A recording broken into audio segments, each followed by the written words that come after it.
Hello everyone, welcome to the stream, welcome to another day in Azeroth. Happy Tuesday to everybody, hope you're all doing well today.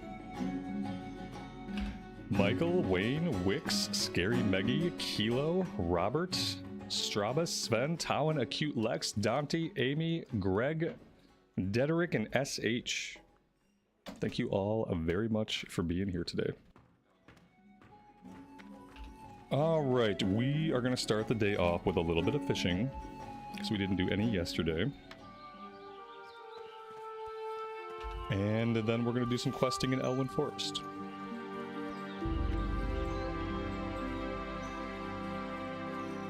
Alex, welcome to the stream, buddy. Thanks for being here.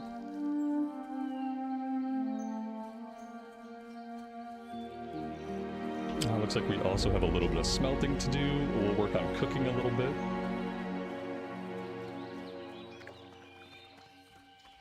This is Soulseeker EU. And I do all my classic gameplay on the EU, and I play retail in the US realms.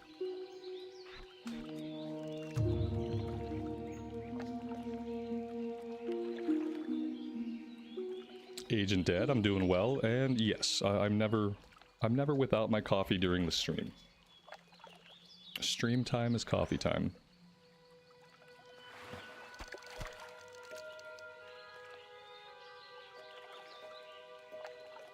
Why do I play on EU? So I can play during server prime time. I play during the day, so if I want to play during prime time, I can do that on the EU roams, because on the EU roams, it's like approaching their prime time. Right now it's 7 o'clock PM. Just means I get to see more people are on for groups and stuff.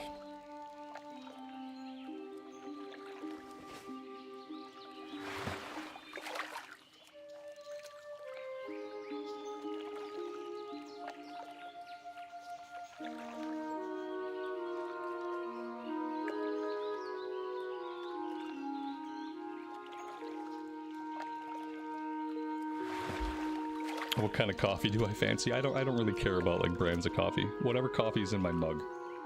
I like medium roast and dark roast. But I don't really care about the brand.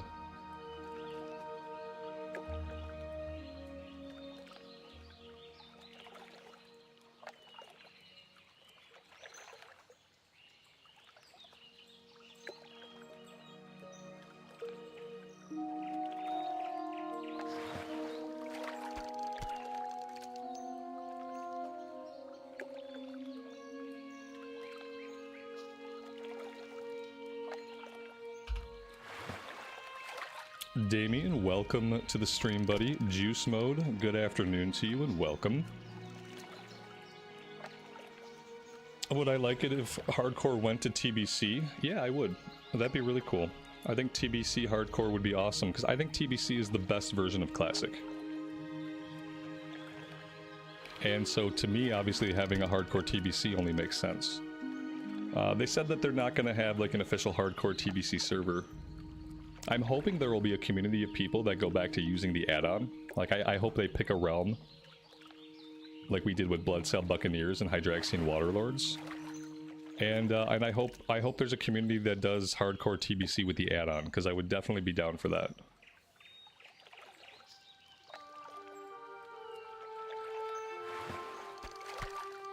Wix, how did the rest of the mythics go the other day? I finished all of them except for the flying one. You know, we got all of our zeros done except for the one where you fly around from ship to ship. I just didn't have enough time to get it done. And we got some pretty good gear, like all together. I forget what our gear score was, but it went up substantially from what it had been. And we'll be doing retail tomorrow to check out the new story stuff.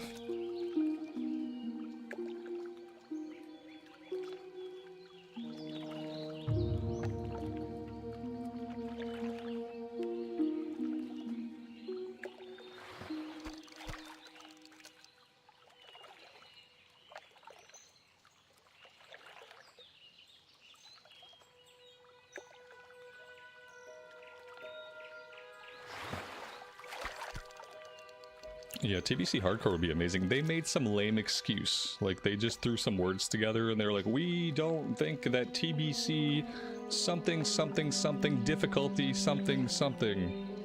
They just put some BS excuse up in a blue post about why they weren't going to do it, and if you read the post, it makes no sense. It was clearly written by somebody who A, is not familiar with TBC, and B, is not familiar with the hardcore community, because the post just didn't make sense. It was a nothing excuse to not do the work, to not have the server, so maybe something will change between now and when they actually launch TBC, but I don't think it will. I think the bottom line is they just didn't want to do the work to have the server. So yeah, I'm hoping for a community of people who will do it with the add-on. Because that was a lot of fun back in the day. Use Consecrate to fish. That's a fun idea.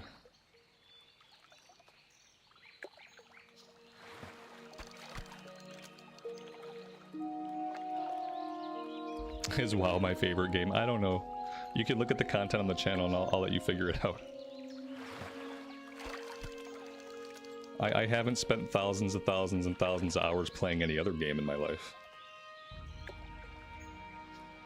I think it would take a franchise. The franchise, like second to WoW, the only other franchise in my life that I probably put like a significant amount of time into would be like the Final Fantasy games back in the day. Like back in like the PlayStation, Super Nintendo, and PlayStation 2 era. Like Final Fantasy is probably the only other franchise, and that encompasses like the whole franchise though, not just one game. It's probably the only other franchise that I have like a comparable amount of hours into. But that was like from back when I was a kid.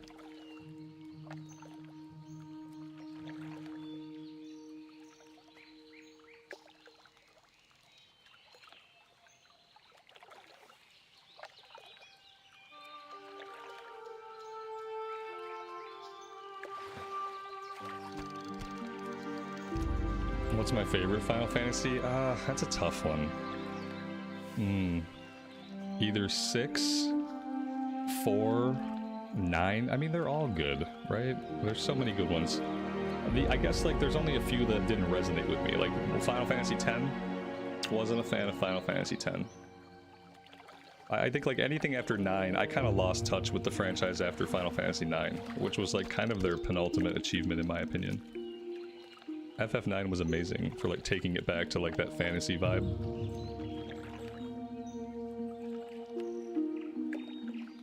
One day I'll get my PS5 and I'll be able to play through the FF7 remake. That's gonna be fun. I've only waited 30 years for an FF7 remake, so I can wait a couple more years.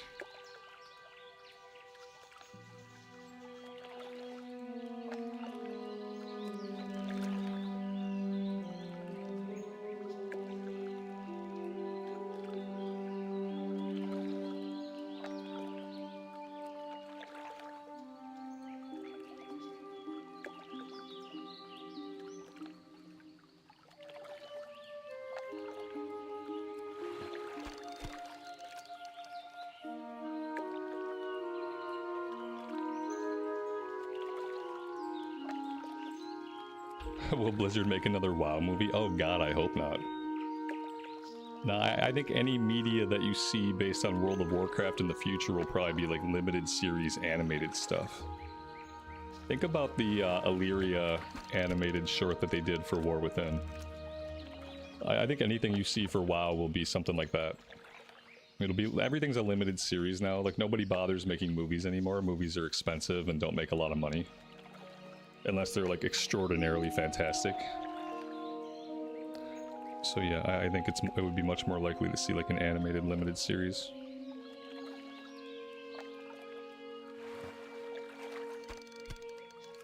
The last thing the world needs is another live action World of Warcraft movie. Please no. Just having the one was enough. Ganner1, good evening to you, buddy. How am I enjoying playing hardcore again? It's been a lot of fun. It's been nice to split my time between hardcore WoW and retail WoW. It's been a very enjoyable balance in my life. They need to spend their money on the game. It's different budgets. It's different budgets. It's not going to matter. Them not doing an animated series is not going to generate more money for the game. Like, when you decide to do an animated series, you drum up the money from investors and shareholders to make sure you can put that together. Like, the money isn't just sitting there waiting. The money doesn't exist yet until the project exists. So it's not like by not doing a limited series, they're spending more money on the game. That's not how corporations work. So, yeah. I get your sentiment, but it's just not how things work.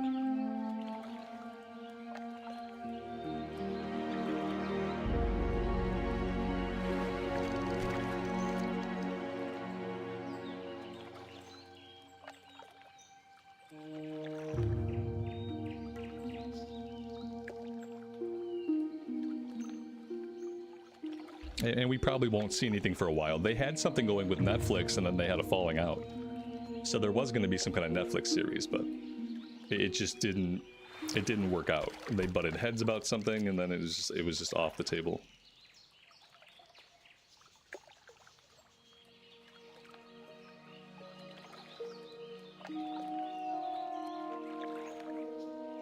Jamie, good evening to you. Welcome to the stream, and thanks for being here today.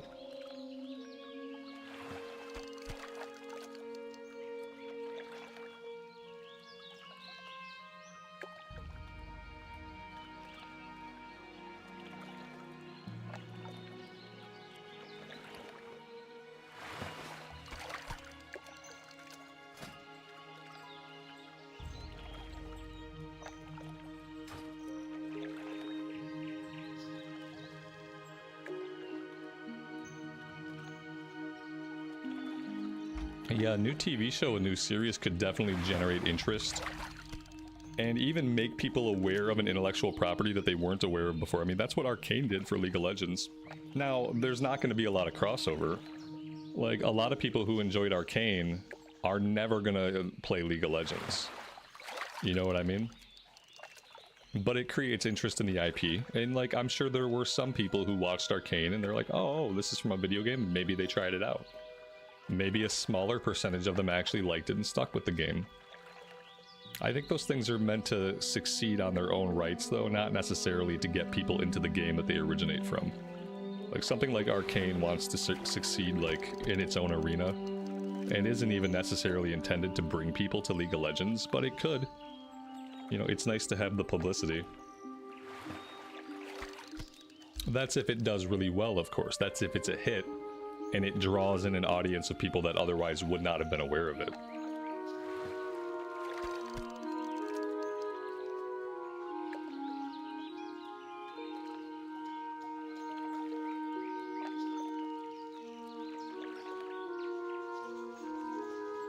Yeah, there was going to be a 40K show with Henry Cavill, but I guess due to budget concerns, it's actually just like hours of Henry Cavill painting miniatures and playing Warhammer now.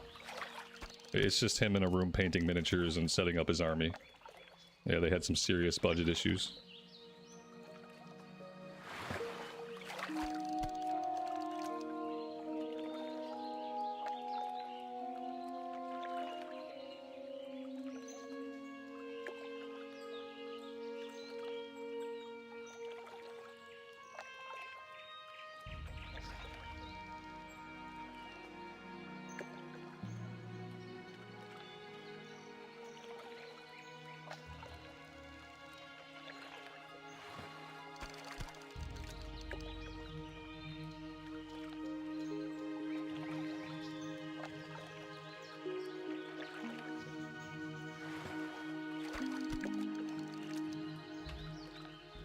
I'd like to get my fishing, or my cooking rather, to a point where I can cook all of these longjaw mud snappers.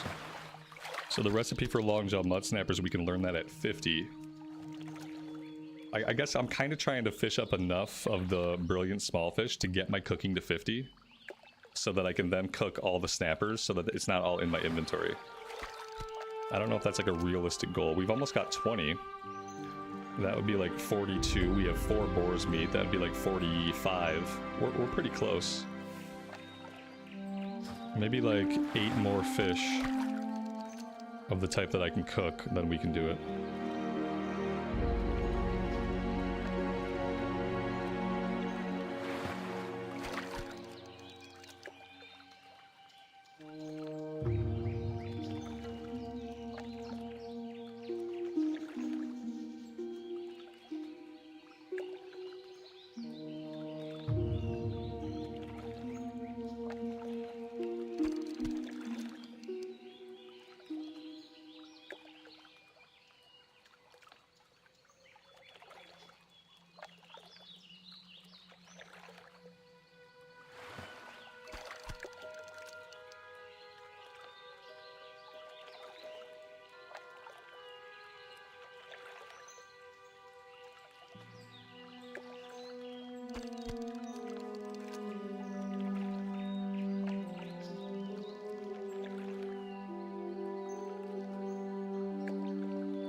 And now that Microsoft owns Activision and subsequently Blizzard, you'll probably start to see more games set in their IP universes in different genres. Because it's not like Blizzard didn't try to do stuff like that. Their biggest problem is that stuff would get stuck in development hell, and then they would just shit can the project. It would take too long, and then, you know, they would just end up having to move people back to WoW or back to whatever their actual projects were. And they just didn't, like, they didn't commit, basically. But I think, like, now that Microsoft owns them, it's likely that you could see things like StarCraft Ghost get made. You could see a return to StarCraft games in general getting made, like them actually, like, firing up their RTS division. Because Microsoft likes RTS. Microsoft created a lovingly crafted Age of Empires 2 remaster that people thought was amazing. So they have a soft spot for RTS. But I think that kind of stuff is going to take time.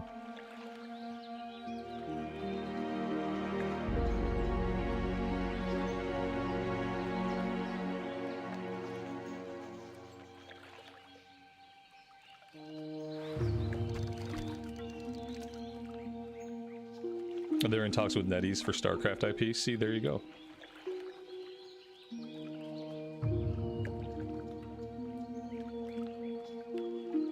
I think that's what you'll see first. You'll probably see StarCraft come back first, before you start seeing, like, games in other genres.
They need to make a Warcraft version of, like, Witcher 3. I want Warcraft Witcher 3 edition.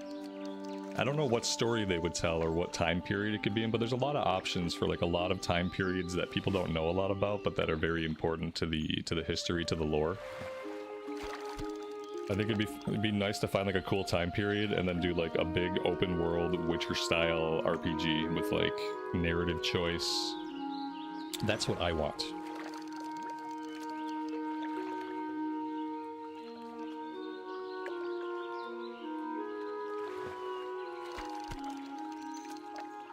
Nah, I Witcher 3 style. I don't get into, like, the, like, Oblivion and all the first person stuff. Like, I never really got into those games nearly as much.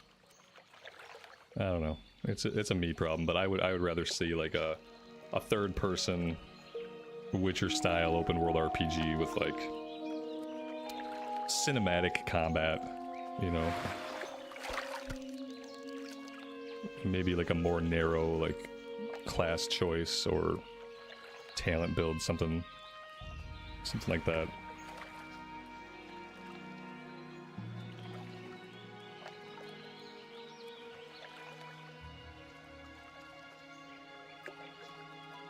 I think Witcher 3 fits the vibe of World of Warcraft more than something like an Elder Scrolls type of game.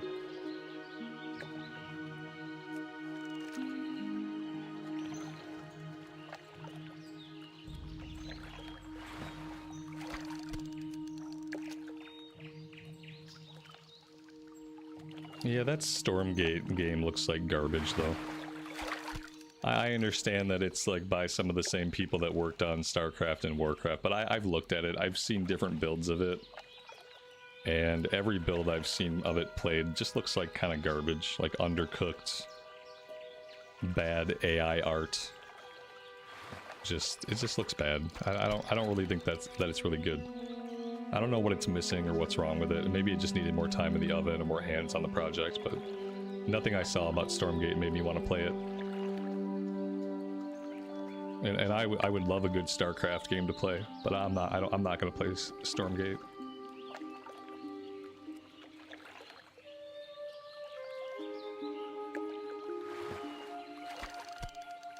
Fortnite is a good game. Stop it before I kick you. Stop it. Just stop.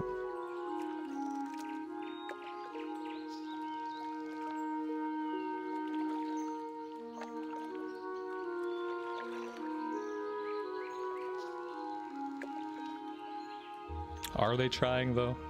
If they made a game that's utterly uninspiring even to people who were big fans of StarCraft, did they really try? What did they try? You know what I mean? Like, that's an okay sentiment to have. But I think it's also okay to say they just failed at their design intention. If they were trying to make a game that got StarCraft players excited, they failed. And that happens sometimes. Oh, Fortnite, is it a good game? Sorry, my brain autocorrect. Oh, I'm sure Fortnite's a great game. I'm just giving you a hard time. My 10-year-old son likes Fortnite. So, it must be good. Is it a good game for someone my age? I don't think so, because I'd probably be really bad at it. But Fortnite's obviously a great game because it does really well and like billions of people play it, so it's fine.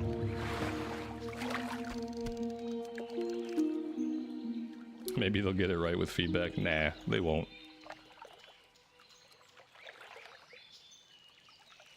What you can get right with feedback is when there are small problems with a game, like when a game is good, and you're like, damn, this game is good, but there's these things that need to be better. That's when feedback can help. But when people are like looking at a game, they're like, yeah, this isn't doing anything for me. Like, that's not something feedback can help. That's a lack of vision. It's a lack of like artistry. Something was lacking in the creative process that made a product that was wholly uninspiring to the people that it was directly marketed to. And so I don't know if that's something that feedback can fix. It can get it to a playable state for the 12 people that want to play it, but it's not going to make it into like the StarCraft replacement that it wanted to be, you know? Just my opinion. Who am I? I'm like basically nobody. I'm not a game dev.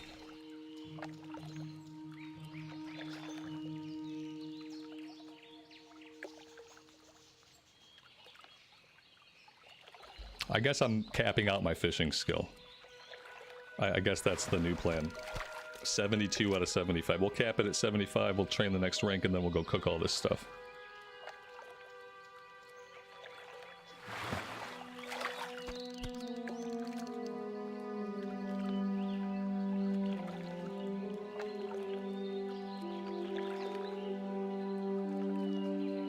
How about Overwatch? Overwatch was really fun when it first came out. I liked Overwatch a lot when it first released.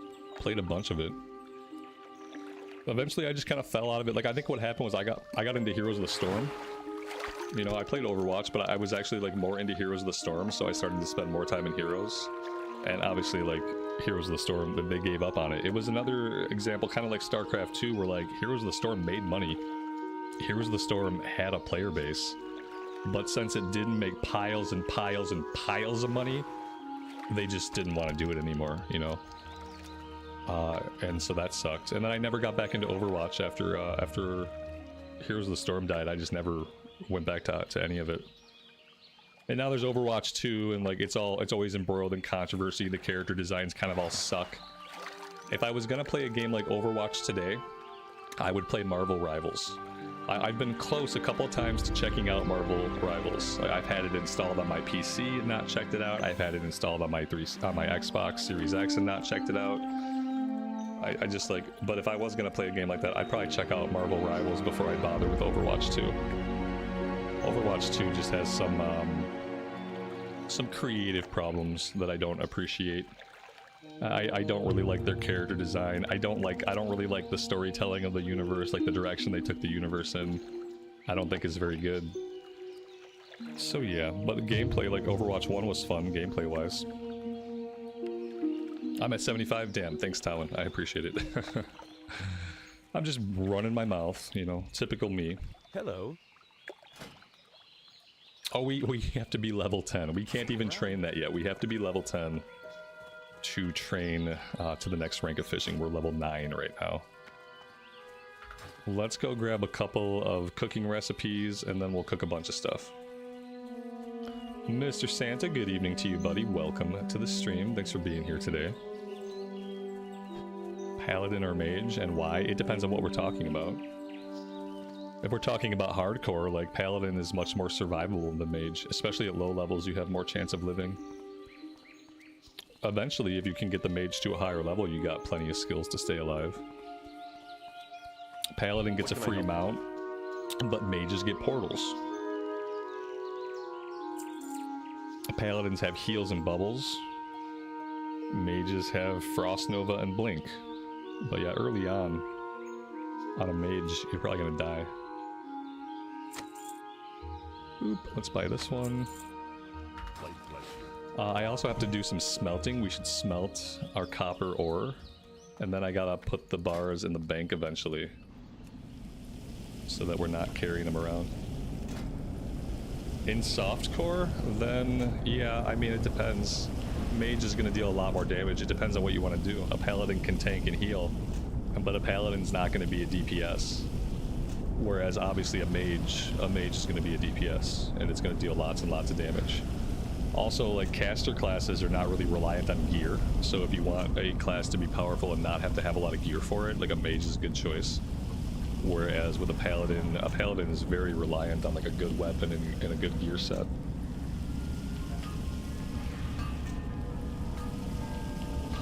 But then again, like I said, the Paladin gets a free mount. And, you know, that's like 90 gold you're gonna save. That's a lot of gold. Having portals on the Mage, like portals are really powerful for traveling around the world. It's a tough one. Eventually, you just have to ask yourself, are you a melee person or a ranged person? That's really all it boils down to. Do you like being in melee or do you like being in range? And then there you go.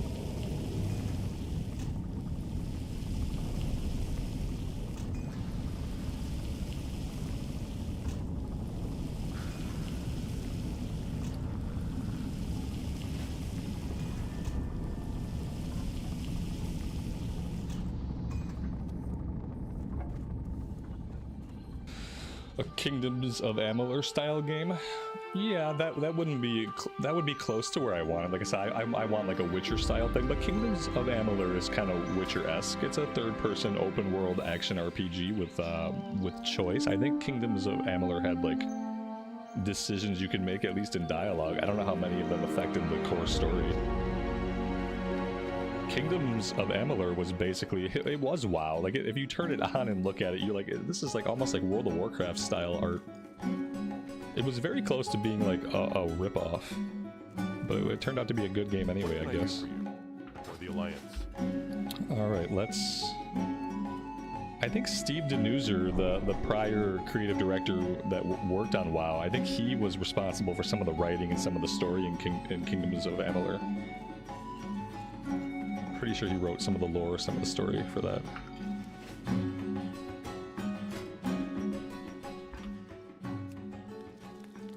It was originally going to be an MMO. That makes sense, yeah. Because when you play it, you're like, huh, this looks and feels familiar.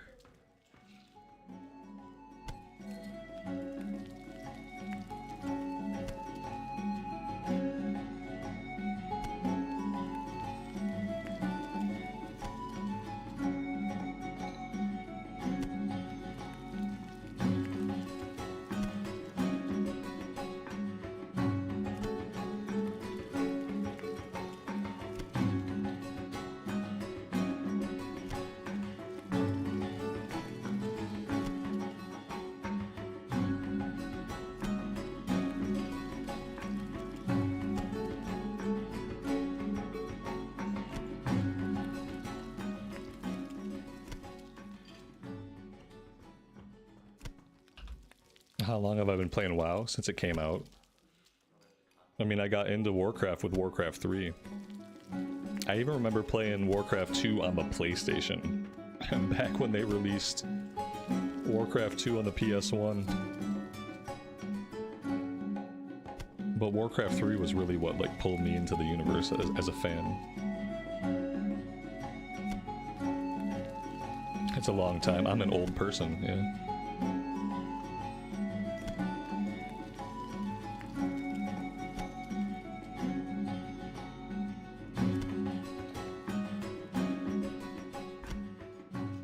Tudor, good evening, buddy. Welcome to the stream.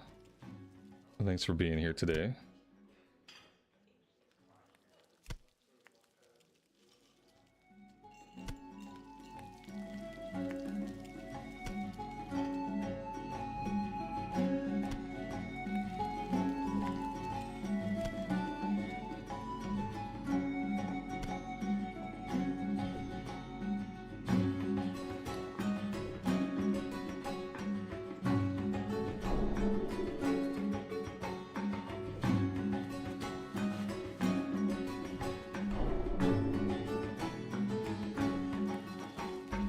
Looks like we're gonna cap out our cooking. We can train the next rank of that. Well, actually, like, we probably can't, right? Do we have to be level 10 to train the next rank of everything? This might be the earliest I've ever hit 75 on cooking and fishing.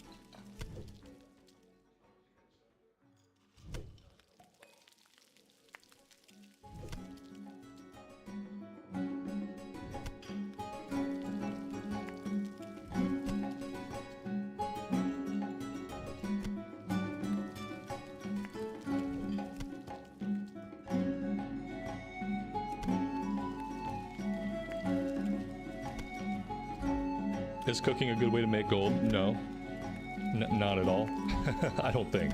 I don't use it to make gold. I don't know if there's a way to make gold off of it at higher levels. Usually we're just doing it for like buff food early on. Buff food will give us a little bit of stamina, a little bit of spirit, maybe help us survive some things we wouldn't. Alright, let's see if we can train it all. I don't think we can. Well, for cooking we can, but for fishing we have to be level 10. Oh, that's so weird. Have a good one. Very strange. Okay, let's cook the rest of these. Tanita, good afternoon to you and welcome to the stream. Hope you're doing well today.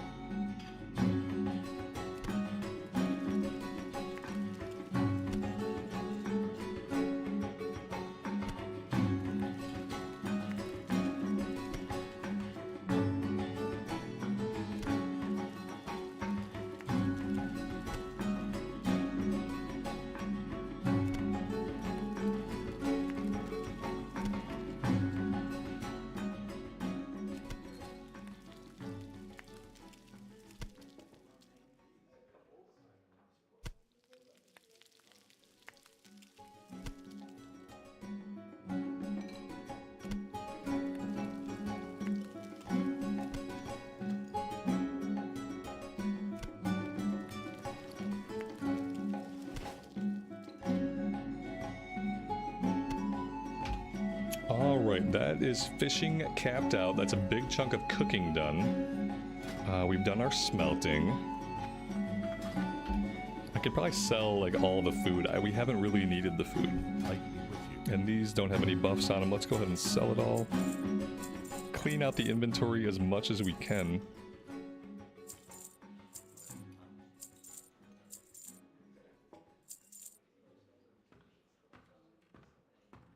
Alright. That is probably about as much as we can do to make space. I want to put the malachite, the tiger's eye, the stones, all this stuff has to go in my bank. I don't think I'm going to run to the bank right now. Right now, we're probably going to get into some questing. We still have to go into the mine to kill Goldtooth and get the necklace. So let's start with, oh well, let's start with the Murlocs since we're going to be headed back down that way. Let's go after the Murlocs first, and then we'll go into the mine. See how this goes. These guys should be pretty easy at level 9. I mean, maybe I shouldn't say easy, but a little bit less dangerous, perhaps.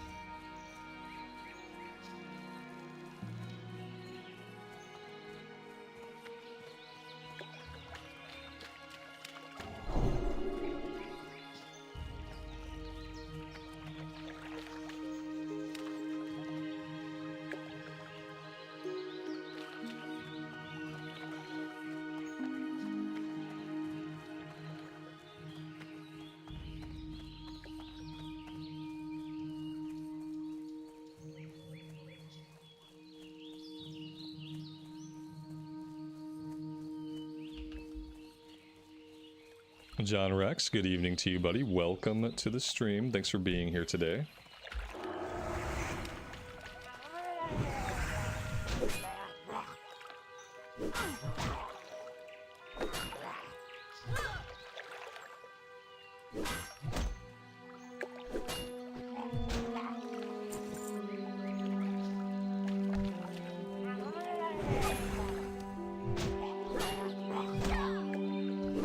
Mendy, happy Tuesday to you and welcome. Hope you're doing well.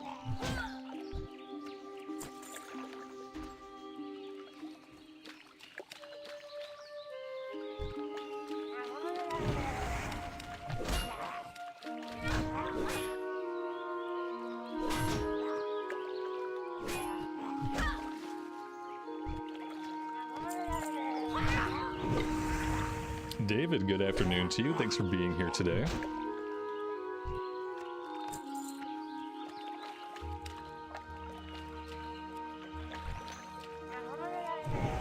Do I think game dev is a fun job? I mean, I think like any other job, it depends on like who you are, like whether or not that's your passion. And then it's going to depend a lot on your teammates and the projects that you're put on. Yeah, I think like any other kind of development job, it could be a great job. If it's what you want to be doing, and if you're lucky enough to be on a team and on projects that you enjoy. And then I think like most jobs, if you're on a team of people who don't work well together, or if you're doing projects that you don't see value in, it could probably be a miserable job.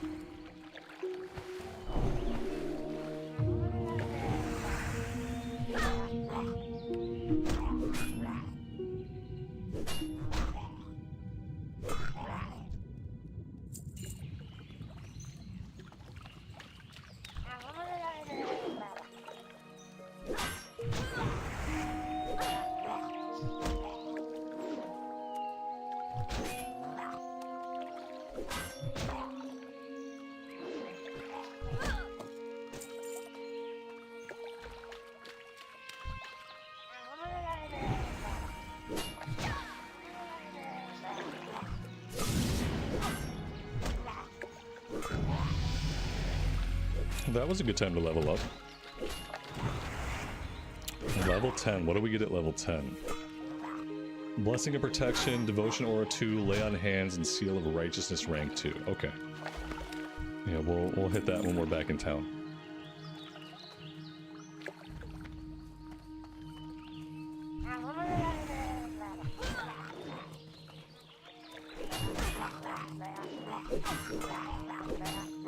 Nobody panic. It's just 4 Murlocs. We're gonna be fine. They're all low level. It's gonna be okay. And the great thing is they're all low level and these guys don't run away. Which, like, typically Murlocs run. These are like training Murlocs. Training Murlocs don't run away.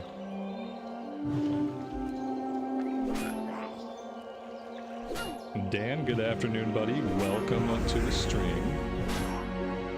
Thanks for being here today.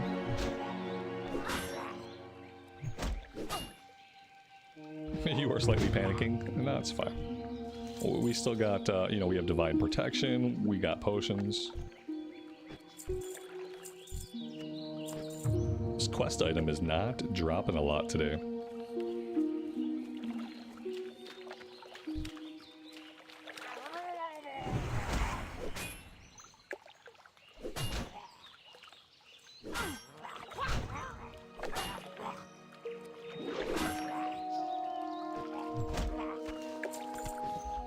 Amy, you felt a twinge of panic? You guys. When we die, it'll be unforeseen. You won't be like, oh no, this is a bad situation. It'll be like, dum-de-dum-dum-dum, dead. Like, that's how we typically die. Everything will be fine, and then we'll be dead. And until we're dead, everything's fine. Yeah, if you see green numbers here, then that's a good sign that we're okay.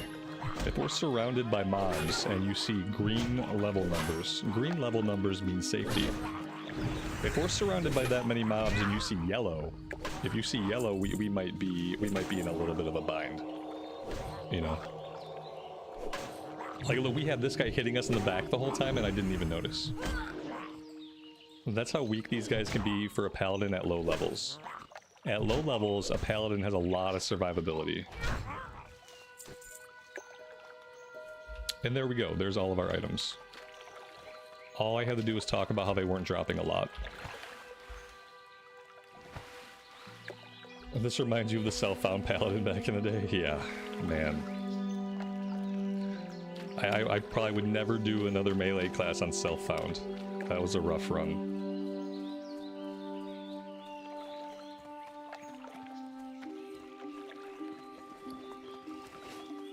Speaking of the shovel, we're going to check the auction house soon and see if we can find some really cheap green weapons. Because basically anything green would be hands above the DPS of this shovel. We're going to get rid of this shovel ASAP.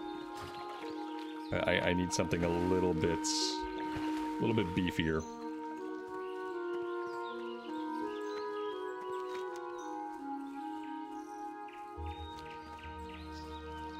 Don't get me wrong, I mean, the melee characters are still fun. They're fun right up until you've had the same weapons for 20 levels and you can't find replacements. And you're not allowed to use the auction house and you're sitting on like 60 gold. And you can't use the auction house and your weapons from 25 levels ago and it's a green POS. It'll be fun right up until that happens. That's what happened to our paladin back on Bloodcell Buccaneers. I just couldn't get a weapon for him. He couldn't kill anything. Need something? He was level 47 with a level 30 green. See you later. And I just couldn't get anything for him. And back then, we could only do dungeons once. So it wasn't a matter of just trying to do dungeons. You could kill a boss one time per character, and that was it. So if you went into a run and you killed the boss, he didn't drop the Ravager, you were never getting the Ravager on that character. Safe travel. That was it. Now, but with blacksmithing, you really can't make great weapons. You know what I mean? Like, you could probably make some good stuff at endgame, but leveling weapons? You're not going to make any great leveling weapons. You might make something, you know, like there's weapons you can make. Be careful, life bless you. Are they going to be worth it? It's questionable. It's questionable. Blacksmithing is probably the worst profession. I'm glad that we're doing blacksmithing on this character. When I think of blacksmithing, I think of it more to make leveling armor. You know, to make armor that we can put on in slots where we're just not getting upgrades. Like, that's more what I think about for blacksmithing. I never really think, like, let's make some awesome weapons. Because you're really not going to make a lot of awesome weapons. What are you looking for? Alright. Let's sell those. Be careful. So with that done, let's head south, let's go into the mine, and let's get Bernice's necklace off of Goldtooth.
Ashley, you're debating on whether or not to play hardcore again. That's a tough one. I would say, like, you know, I guess the good thing is with hardcore, if you die and you actually like the character, you can take it into Anniversary. Maybe it could be a character that you take into TBC.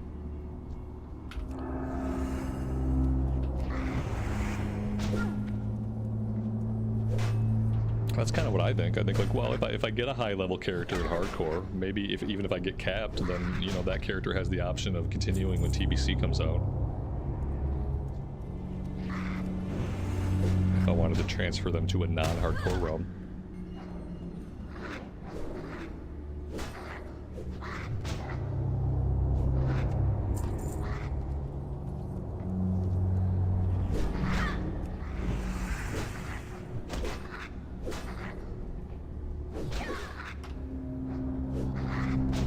Esme, welcome to the stream. Thanks for being here. It's far too hot today. Yeah, it's been hot here permanently. I've gotten used to the heat, actually. The heat, strangely, like, I've been making myself go out every day and go for multiple walks. And, you know, by now, like, the heat just doesn't bother me. Thanks for inviting me, buddy. Maybe they're playing solo self-found. Oh, we'll wait here for a response. Yeah, for a while it kept bothering me, and then my brain just realized that the heat was not going to go away. And then I just needed to embrace, like, whatever goodness I can find outside. You know, whether it's like, oh, there's a nice breeze today, or look, the shade feels nice. Like, I just try to look for, like, positive things about the fact that it's 100 degrees. And I've just been making myself take 2 walks a day. Amy, you're heading to the store? Thanks for letting me know. Ethan, good afternoon, buddy. Welcome. Thanks for being here today. I want to go after this copper node, if we can, while we wait for Goldtooth to come back.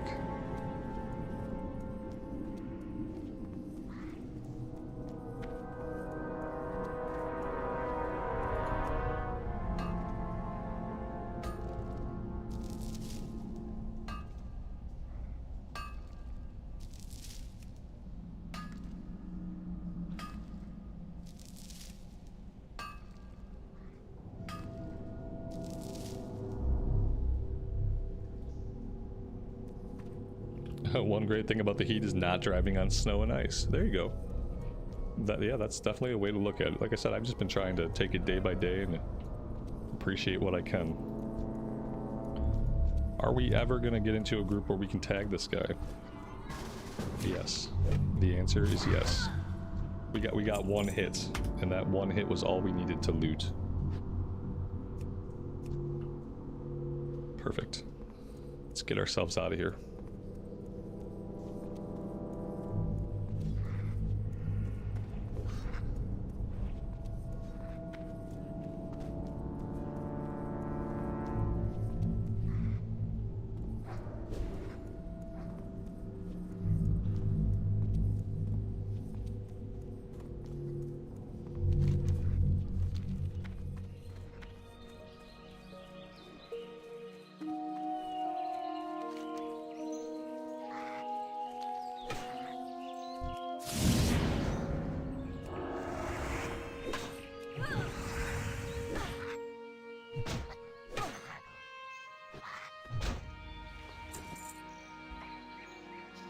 Ethan, thank you so much for the 5 gifted memberships. That is incredibly generous of you, buddy. I really appreciate that. Welcome to the 5 new people. You hit some VIPs with that one, very nice. Thank you all very much for being here and hanging out with us today. I appreciate it. Did we spend the level 10 talent point? Absolutely not. We did no such thing. I think I'm gonna come into Holy first and grab Divine Strength. I just like to get that, like, strength boost right away. Then we'll come into Retribution and we'll get Improved Blessing and Might. I like the base strength. Base strength is good.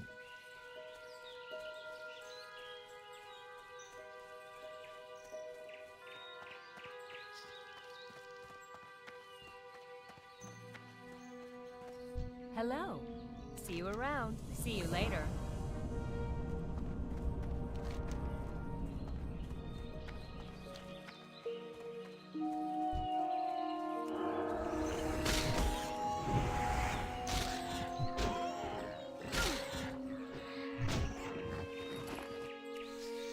And good afternoon to you. Welcome to the stream, and thanks for being here today.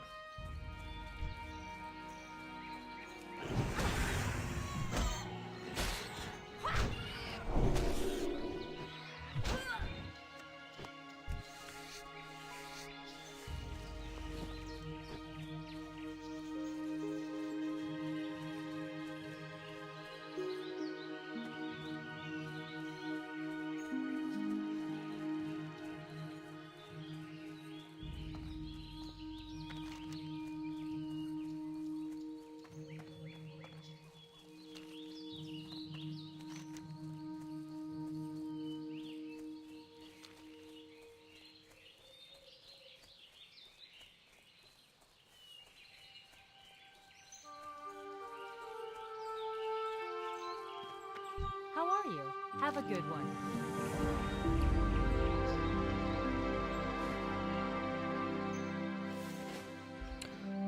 Okay, so with that stuff done, I think our next stop is going to be all the way out to the east.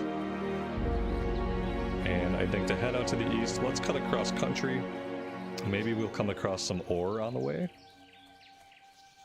And we'll do everything out at the logging camp. And then once we're done with that, we'll probably head back to Dunmorrow and we'll finish up all the questing in Dunmorrow. Assuming that we'll be like level 11 or 12 by then.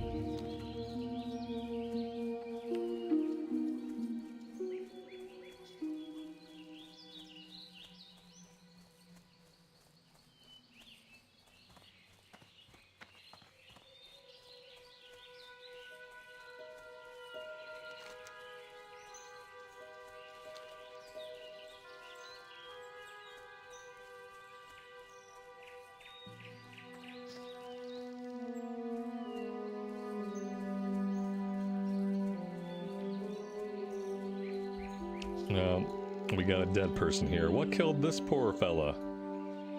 That one tanks. That one did not tank. Well, I mean, it tanked in a certain manner of speaking. Rip.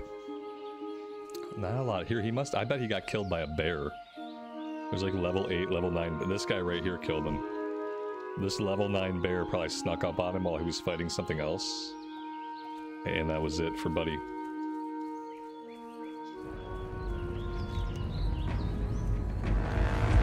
Shadow, good evening to you and welcome to the stream. Hope you're doing well today.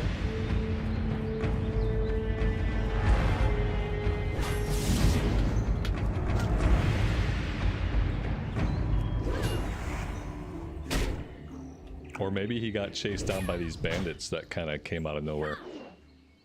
That's a possibility.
Dave, good afternoon and welcome.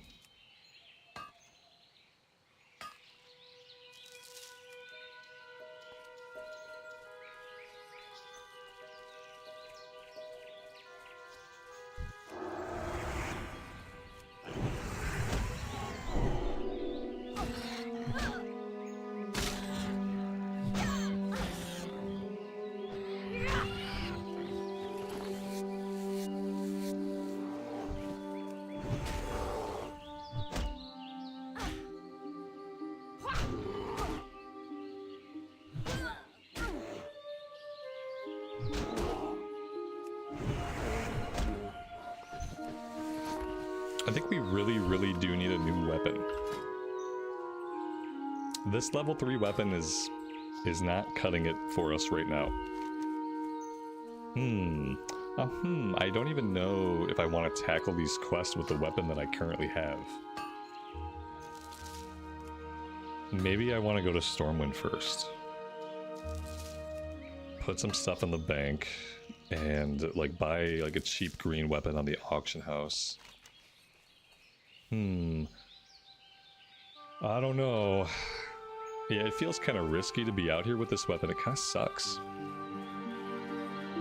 And I don't know when we're going to get an upgrade from a quest. It's probably not going to be anytime super soon. So yeah, I think I have to take us to Stormwind before we hit up the logging camp. To be responsible. Even the vendors have better weapons. Yeah, Mr. Santa, that's a good point. Even the vendors have better weapons. We gotta replace this. Let's go to Stormwind. Continue to look for mining nodes on the way.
Esme, there's no good shovel puns. We people have already tried. Oh, that's shovel isn't gonna cut it. Yeah, I mean that's not a pun either. You could say like I'm not really digging the damage on this shovel. Like that could be a shovel pun. That's it. It's basically digging related puns, which you know you can only do so many of. Yeah. I think I just did the only one. I'm not digging the damage on this shovel. It doesn't deal a heap of damage. Stretching it.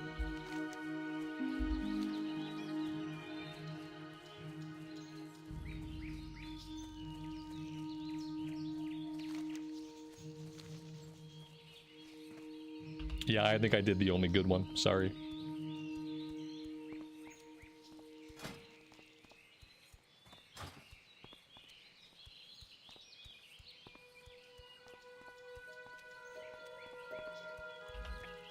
What's my favorite starting zone?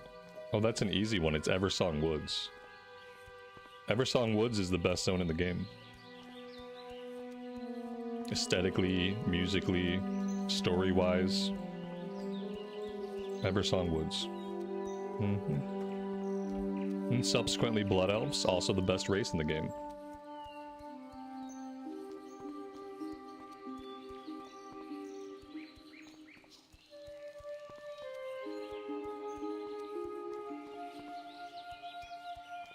It's one of the big reasons why TBC is the best version of Classic.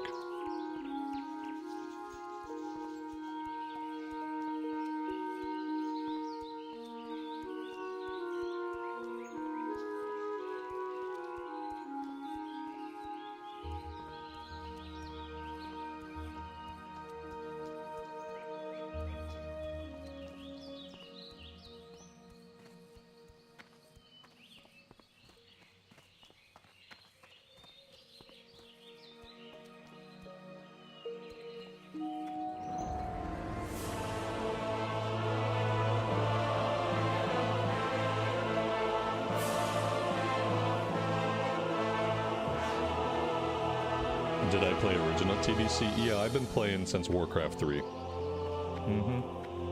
I've played TBC, well, I played it twice now. Back in 2006, and then again back in 2020, or whenever we got TBC Classic the first time. This will be my third TBC launch.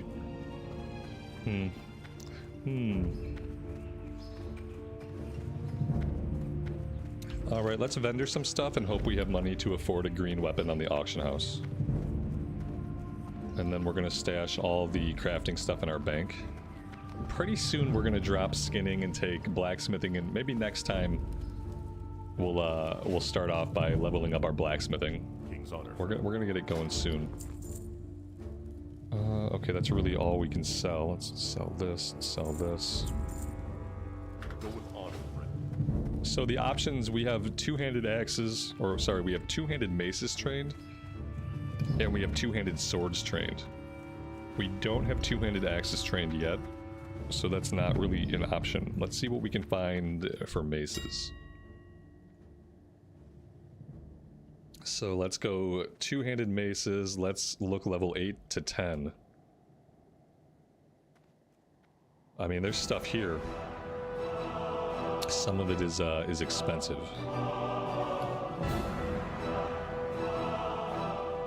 But if we look at the damage, like we're going from 10 top end to 40 top end, from 3 DPS to 10 DPS, we're gonna pick up something. We just gotta make sure that we're being as economical as possible. Okay, so we're not getting a sword. I bet axes are the cheapest.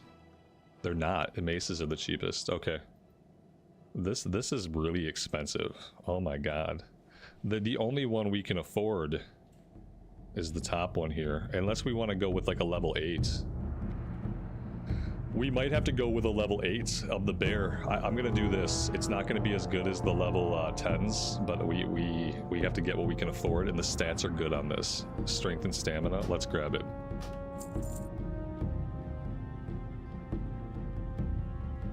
Exon, thank you so much for the super chat. I really appreciate that. Thanks for that, and thanks for being here today.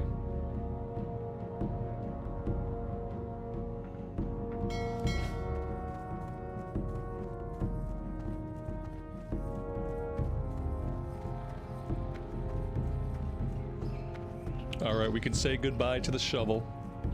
It wasn't a very good source of puns for you guys, so I'm not sad to see it go. And now we got the spiked club of the bear.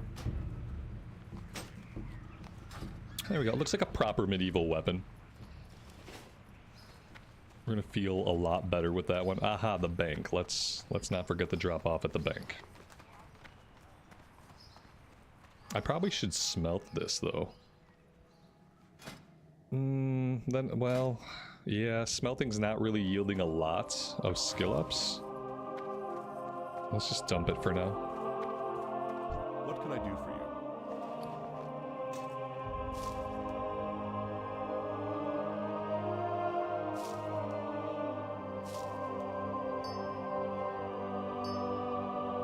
you? There we go. For the Alliance. That's a lot cleaner.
Oh, you know what? We might not have the silver to train our level 10 stuff. I think the only level 10 thing that we have that's on offer that's going to increase our DPS is probably Seal of Righteous rank 2. So maybe we'll just learn Seal of Righteous rank 2 and we'll leave the rest of it. Until we're not completely broke, which we might always be completely broke. Oh my god, yeah, challenge me. Can I block like duels to the death? And let's turn off guild invites.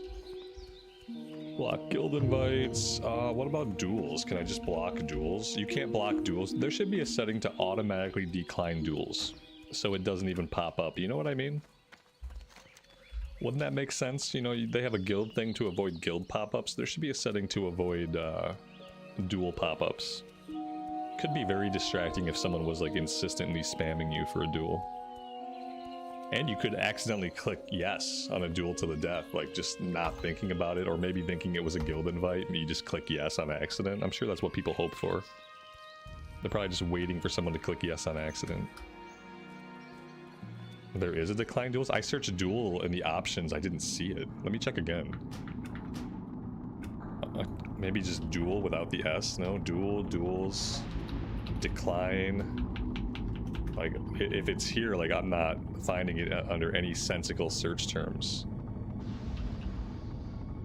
Yeah, it's... I don't know. If anybody knows exactly where it is or what I should search to pull it up, I will look for it again, but my searching is yielding nothing related to duels. Honor, friend. Seal of Righteousness rank 2. Let's grab Lay on Hands, since it, you know what? Oof. Oof. There we go. Now we're broke. Careful. Now we are broke. Lay on Hands. Where do I want this? Put it over here. Now with the macro should automatically use Seal of Righteousness rank 2. So we should be good there.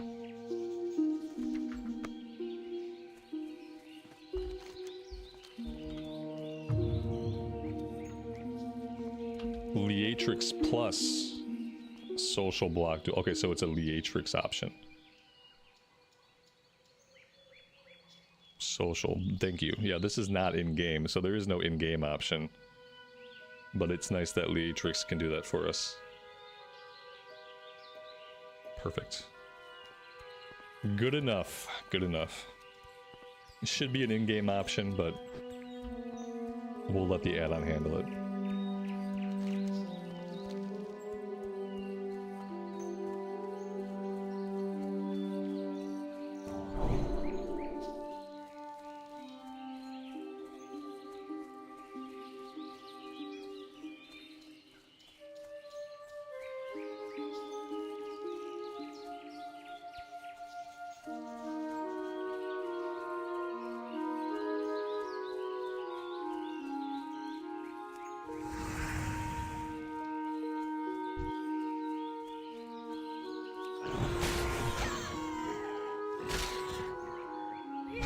Yeah, this weapon's gonna hit a lot harder for us. We're gonna be going up against level 9 and level 10 mobs, so we definitely needed to be doing more DPS.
And we'll make some money back when we do our blacksmithing too, because we'll be crafting a bunch of stuff that we can probably vendor.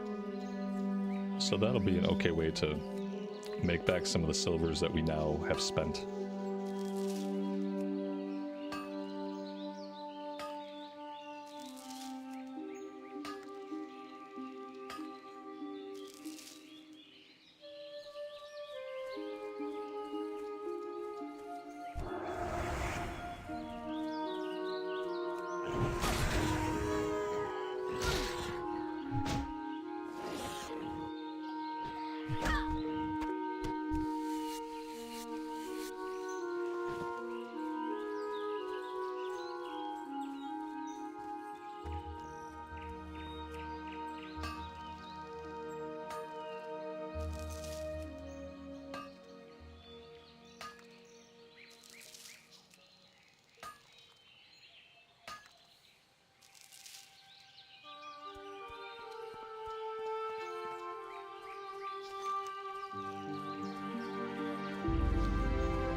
light be with you. For the Alliance, light bless you. Go with honor, friend. Light bless you. Okay, let's go north first, and we'll grab the first guard's medallion, and then we'll go investigate the Jasperlode mine before we do anything else.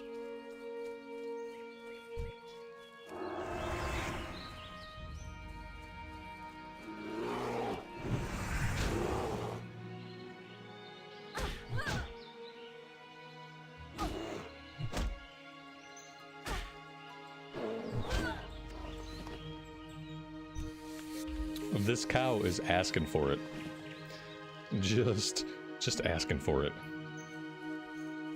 I'm gonna try to leave the cow alone.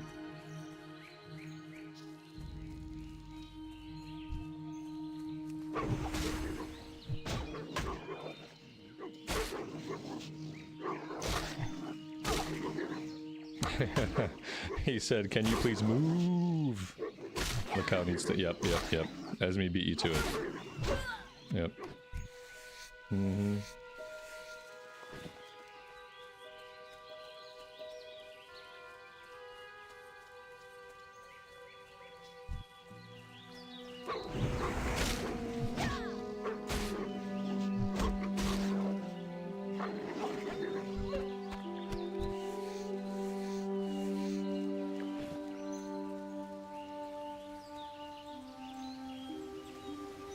Yeah, the cow should drop milk. It should somehow drop, like, a glass of milk. Where is this guy? Here he is. Thought I saw an ore somewhere over here, too. Was there ore, or was I imagining things? Nope, there's ore somewhere.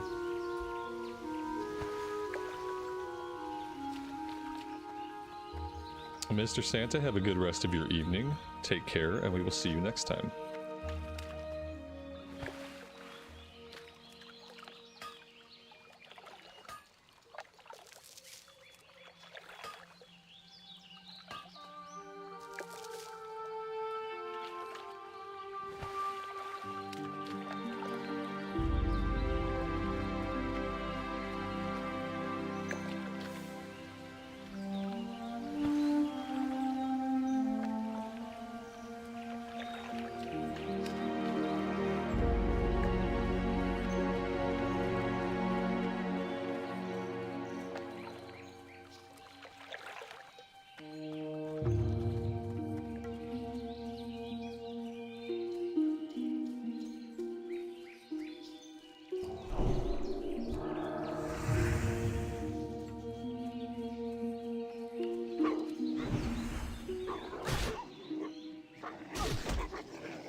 We have a chest over here. I just don't know if I can safely clear it. This guy's a caster. Maybe if I pull him back away from the others. We're gonna take a fireball here, which is gonna suck.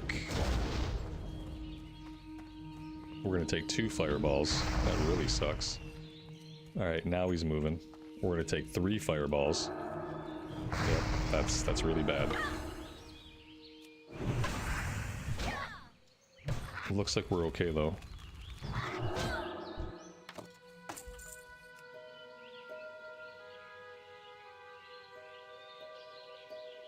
Why skinning? For some gold? Yeah, just for some silver early on. Pretty soon we're gonna drop skinning and take blacksmithing. We've been storing all of our copper bars in the bank. All of our rough stones, copper ores, things like that. Pretty soon. Maybe when we head over to the Dwarven Lands, maybe in Iron Forge we'll drop skinning and start getting our blacksmithing going. We have quite a bit of mats at this point we could use.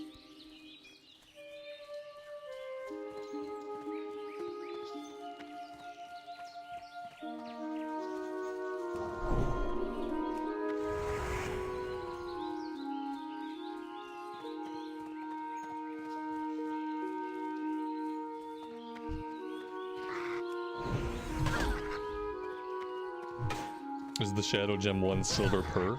I don't know. The sell price for 2 of them is 5 silver. So they vendor for 250, which is pretty good. And I may just sell those instead of hanging on to them.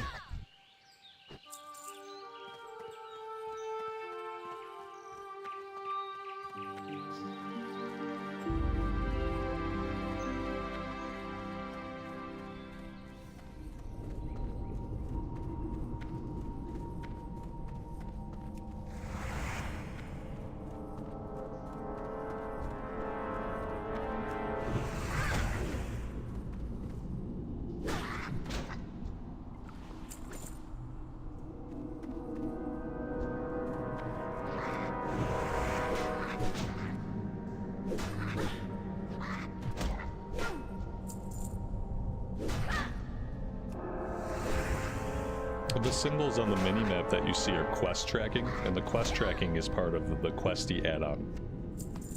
You can have it track objectives for you. You can tell it not to do that. But yeah, most of the icons you're seeing are from the Questie add-on.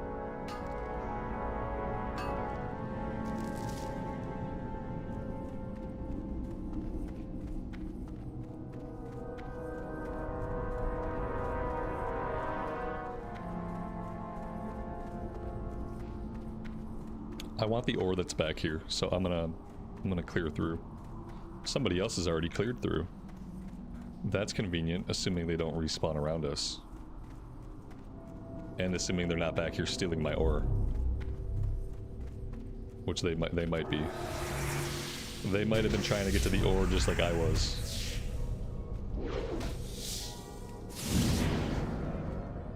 There's not really any other reason to clear back here unless you're just looking for kill XP.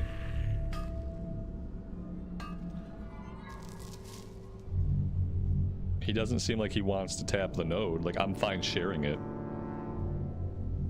But he's not making any moves. He's sitting back down. Okay, we're gonna take the rest of it then. We could have split it 1 tap each, but he didn't seem interested.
We have a full inventory. Well, let's get ourselves over to the logging camp. They have a couple of vendors over there that can help sort us out.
Will I be going deep into ret on this paladin? Yeah, probably.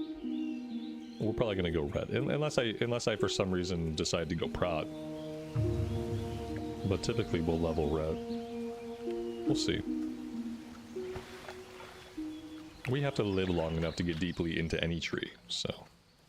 The first thing we're doing is going into Holy and taking Divine Strength, which is a flat percentage increase to our strength.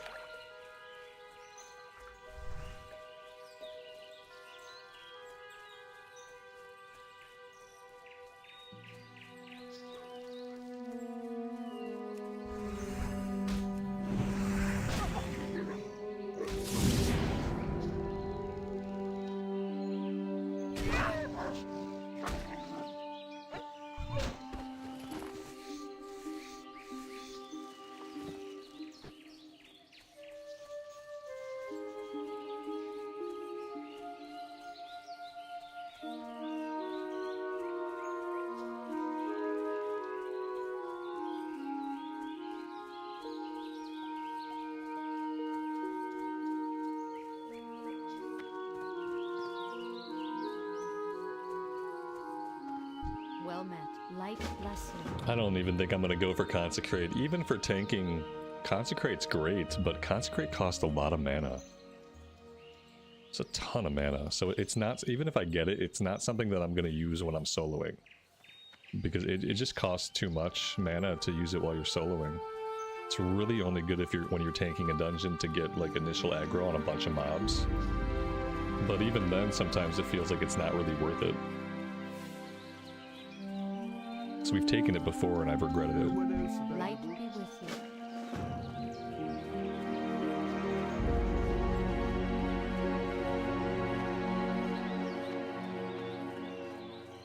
Hey there.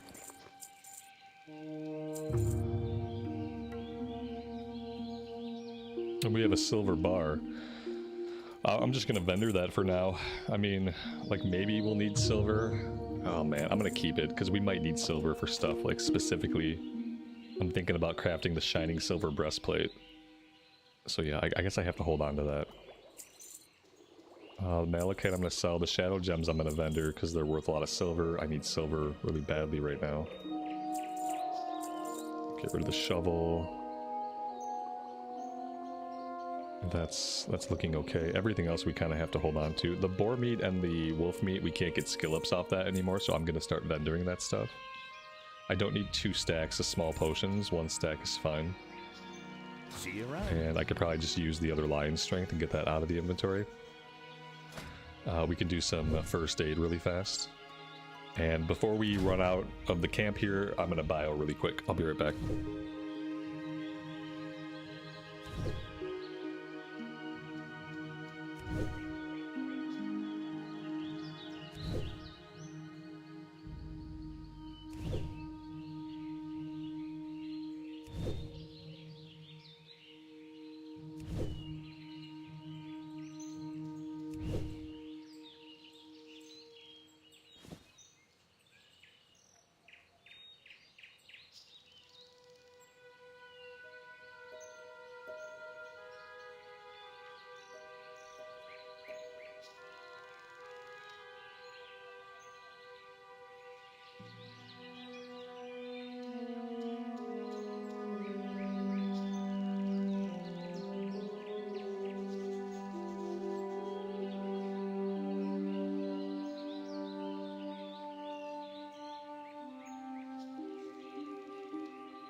All right.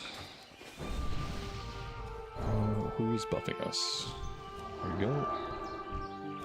Some Blessing of Might. Blessing of Might for you.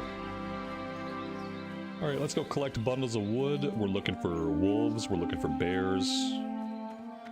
Let's track the actual correct quest. That'd be an awesome idea.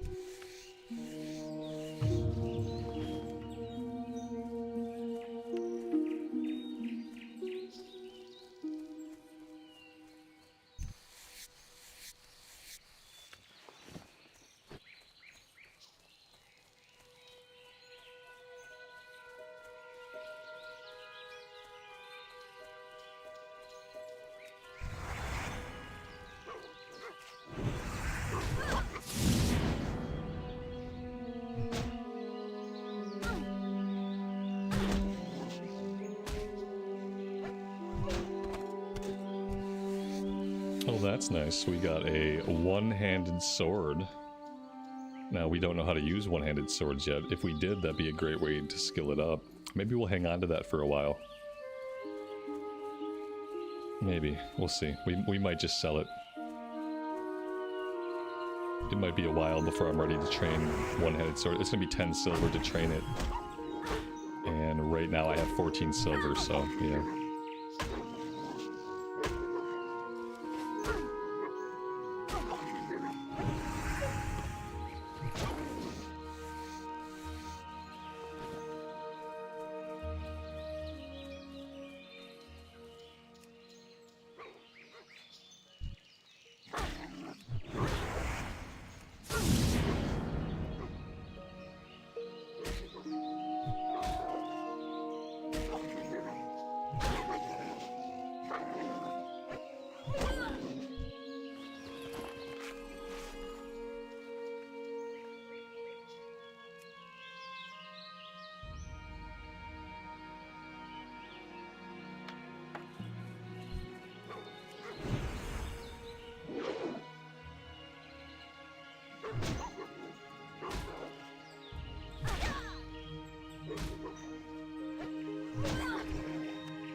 You see Classic and now you want to play it again?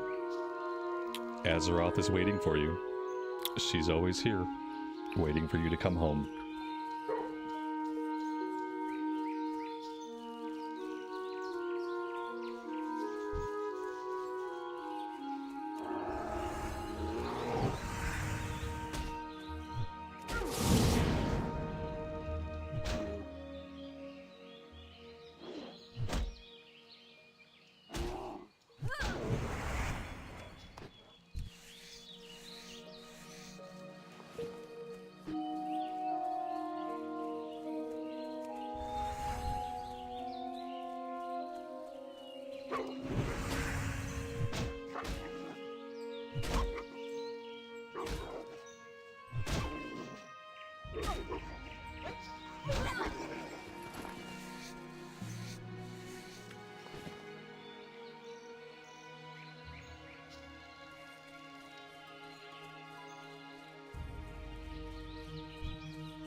Eric, it wasn't the troll saying that I hated animals. I was talking honestly about how I don't like pets.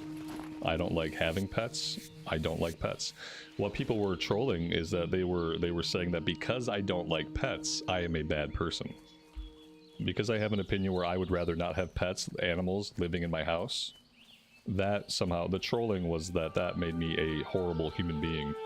And since we live in a world where things are only black and white, obviously, if I don't like having pets, that automatically must mean that I do enjoy torturing small animals. That was that was the trolling. But it wasn't really trolling. These people were actually like, they're just deranged, you know. It wasn't like they were trying to troll me. There were people who are so deranged that they actually believe that if somebody says they don't like pets, that it must somehow make them a bad person, and it must also mean that they're cruel to animals, which is not the case. I walk my dog every single day. I spend like an hour a day outside playing frisbee with both my dogs, and I would rather not have pets. I would rather not have animals that live in my house, but I do. So, yeah. I got to kick a lot of unhinged people.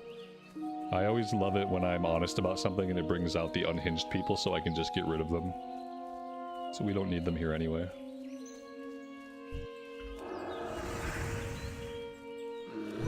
I'm allergic to cats. I would probably enjoy cats, but I'm terribly allergic, and I have been my whole life. And on top of like being allergic my whole life, when I was young, even though both my father and I were very, very allergic to cats, my mom insisted on keeping no less than 2 cats at all times. She insisted on keeping 2 cats at all times, despite living with 2 people whose lives were made very miserable by having to live with cats. Like, we were both asthmatically allergic, so it's not just like watery eyes and stuff like that. Like, it would actually trigger our asthma really badly. And so I developed a hatred for cats, having to be subjected to them as someone who, like, my life was made worse. My health was made worse. And so, you know, I have reasons.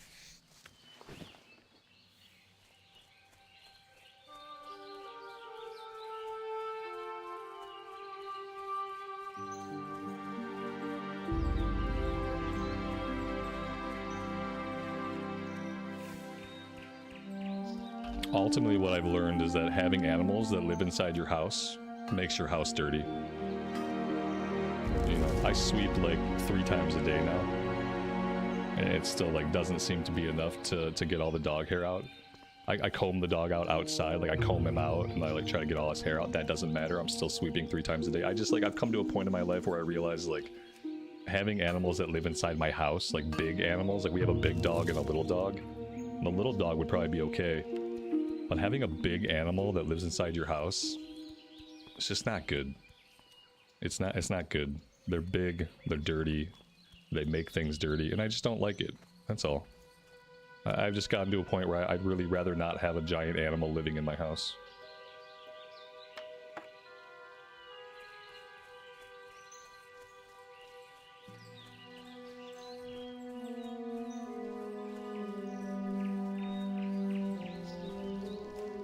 We got lucky with this being open. Usually there's a ton of murlocs here. They're all gonna respawn any second. Level 11, very nice. Now if only we could find some more wood.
It got really foggy, like really hazy here in Elwynn Forest. It was clear and sunny. And now I notice that it's not. Now we're in Elwynn Forest Silent Hill Edition.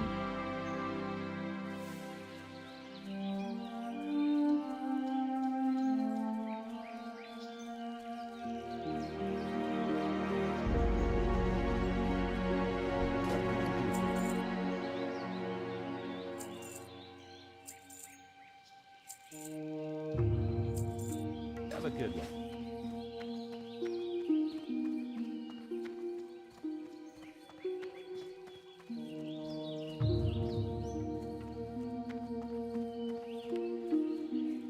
You need something? Farewell. Be careful. David. After experiencing like the smoke haze, it does kind of look like the same kind of haze you would get from a forest fire. After having to experience that now, like week after week after week, now knowing what it looks like, this does look like that actually. Looks like the air quality is probably really bad. We'll just pretend like it's a normal fog. It's healthy for you.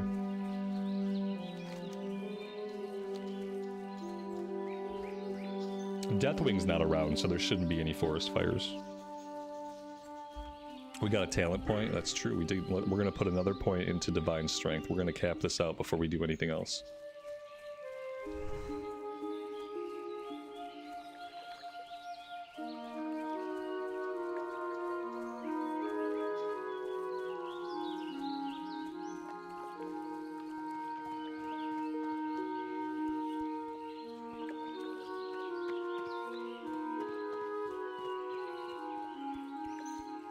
Greetings. Be careful. For the Alliance. Go with honor, friend. Light bless you. Go with honor, friend. Alright, let's go after the red linen bandanas, and I think I'm going to try to kill Princess. Last time I put it off, like I didn't go after Princess, and then I never did the quest. Just kind of missed out on some easy XP. Pretty sure at level 11 we can kill her.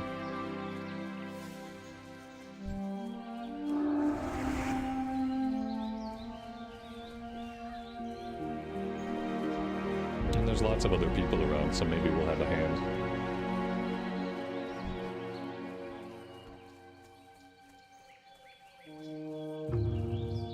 Lots and lots of people. So many people that we don't have any guys to fight. Okay. Why would we kill a princess? Princess is the name of the boar we have to kill. Yeah, we have to kill the prized boar. The boar keeps sneaking into the fields and eating crops and stuff.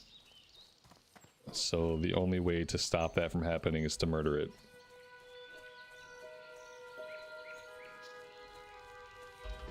Yeah, there she is. Yeah.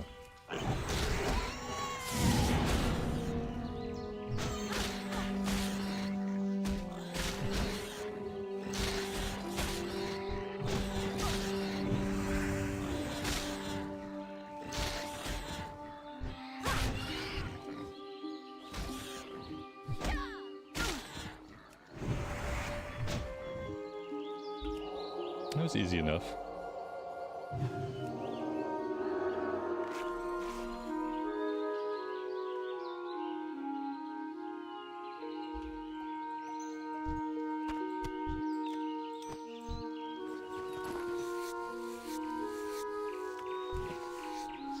On a paladin, we have all kinds of tools to use. We have a bubble, we have lay on hands, we have potions, we have heals.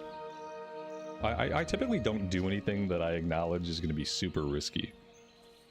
Typically, if I try something, I have a fairly good idea that we can handle it. I'm not often reckless. It might seem like I'm reckless sometimes, but usually I am operating from like a place of knowledge of my capabilities.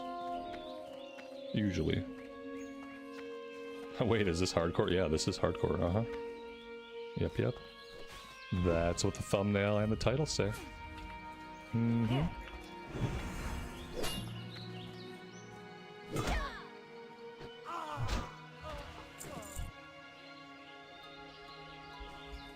It makes you play in an entirely different way than you ever would. for me, it creates a stronger sense of immersion and attachment to my activities and what I'm doing.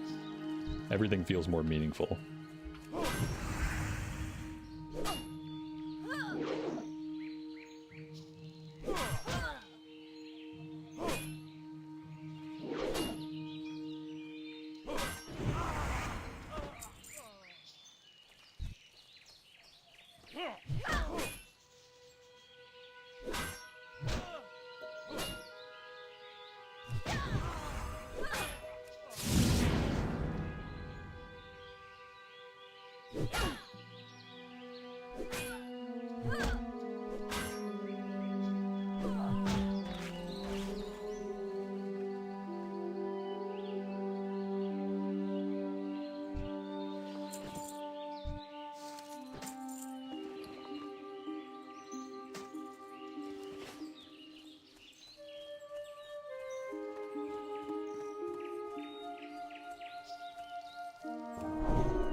Now, like, what this guy did was risky.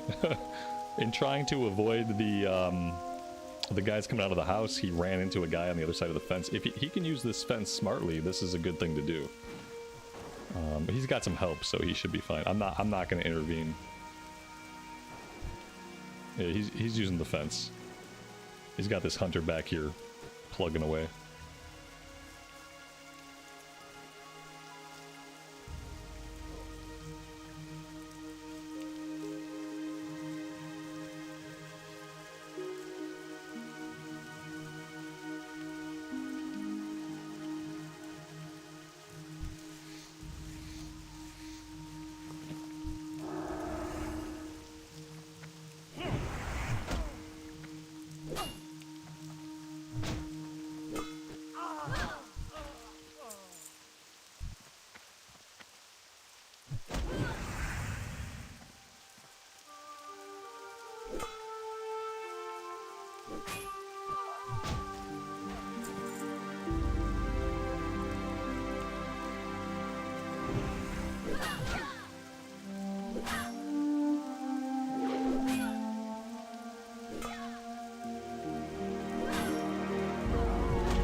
This hunter just tamed Princess. That's one way to do it.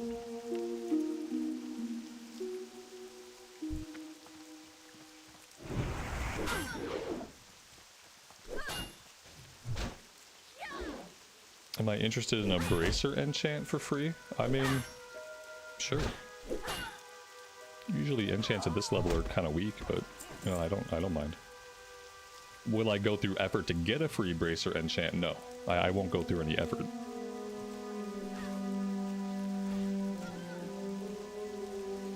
Not at this level. Yeah, I mean, I guess it makes sense. Belly Grub, we've trained Belly Grub before. I don't think I've ever seen anybody tame Princess though.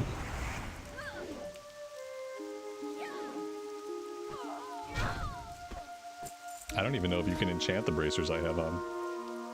I have junk bracers on. Loose chain bracers. I don't even know if they can be enchanted. Could try it. Well, thanks, man. I really appreciate that. There we go. Extra 5 health, I'll take it. Hope you got a skill up off that.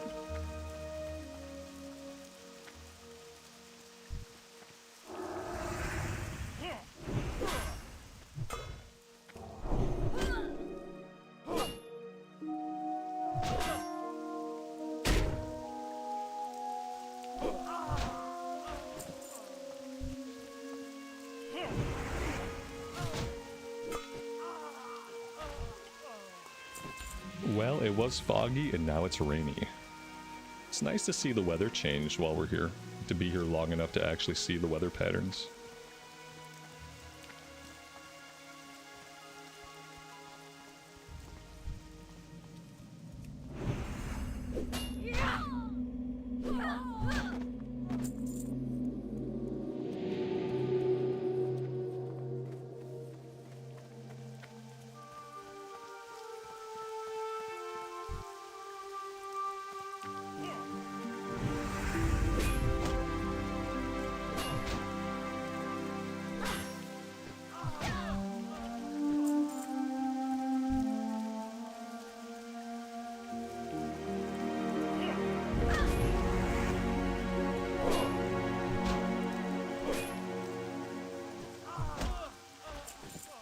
There we go. That is 6 out of 6. Let's go turn this one in, and then I think we're gonna hearth back to Goldshire.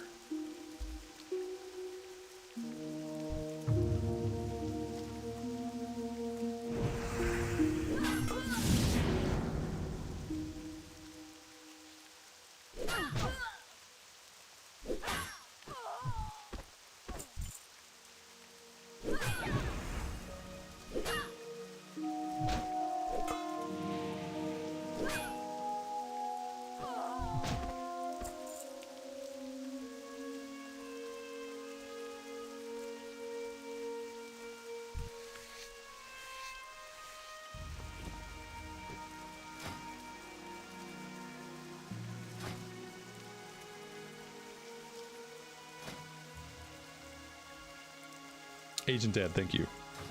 I appreciate it.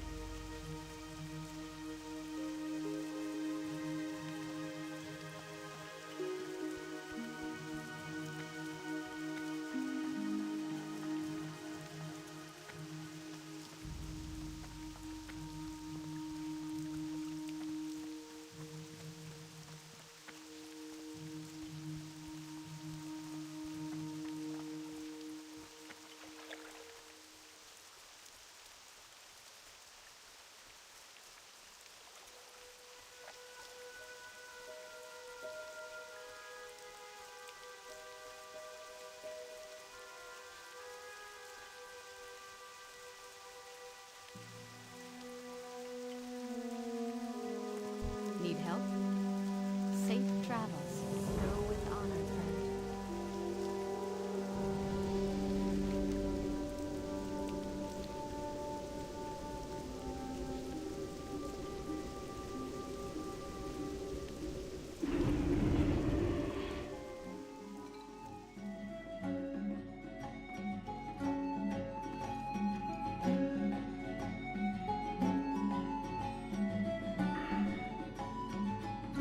I feel like I need to buy another bag.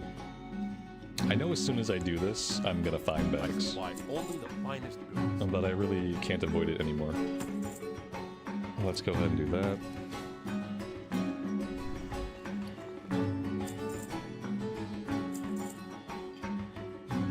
Careful.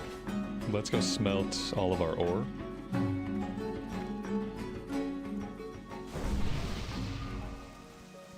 Need help? For the Alliance. Light bless you. For the Alliance. Go with honor, friend.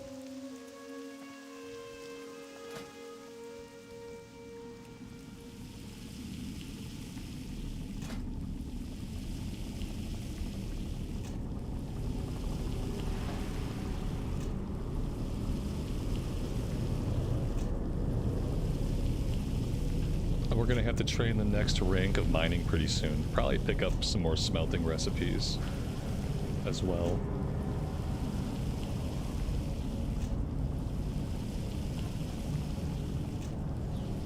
I think we're gonna head to Ironforge next. And I think we're gonna pick up blacksmithing in Ironforge and do a bunch of our blacksmithing today.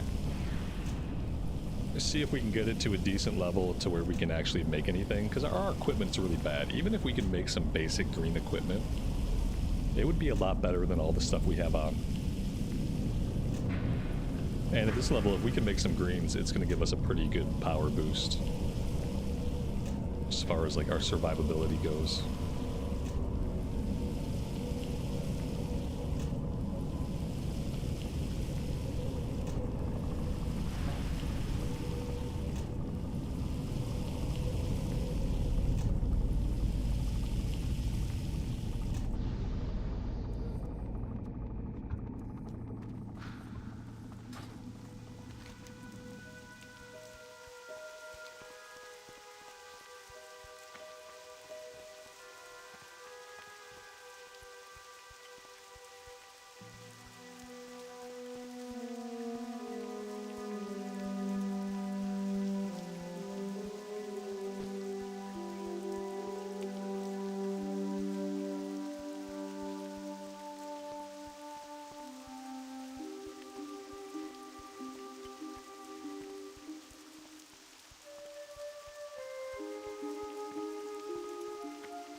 Oh, that's right.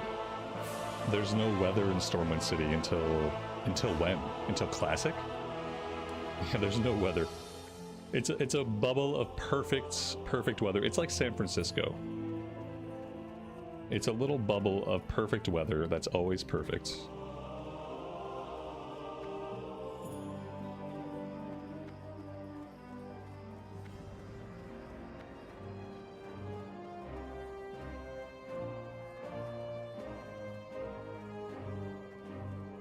San Diego. Thank you, Michael. You got me. So, they're both pretty idyllic, aren't they? I feel like the weather in both of those places is good.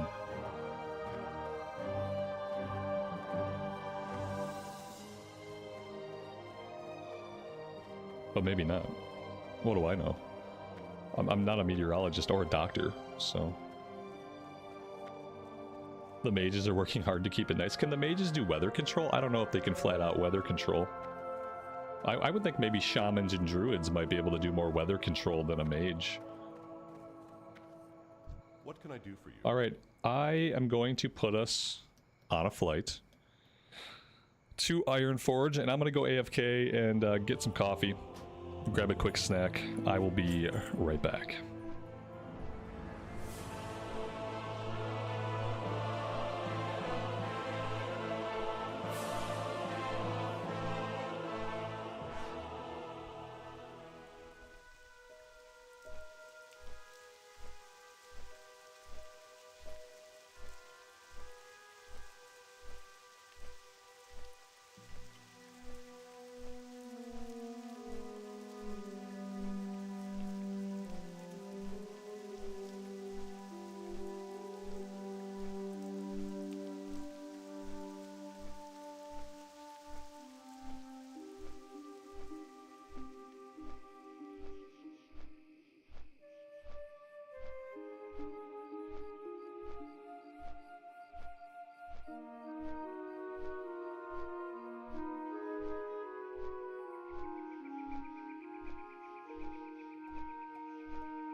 Alright, let's go ahead. We're gonna drop skinning.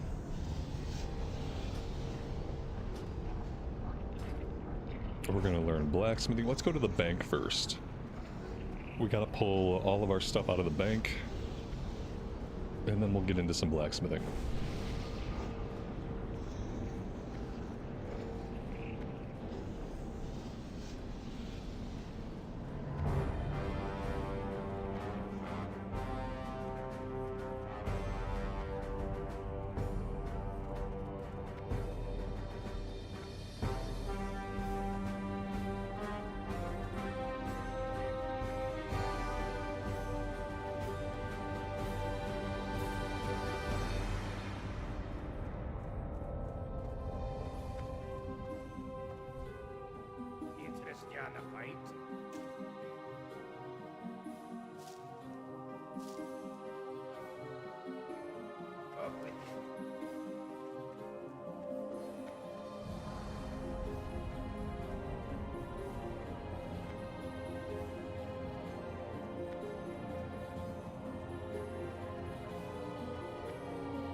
We'll train mining too.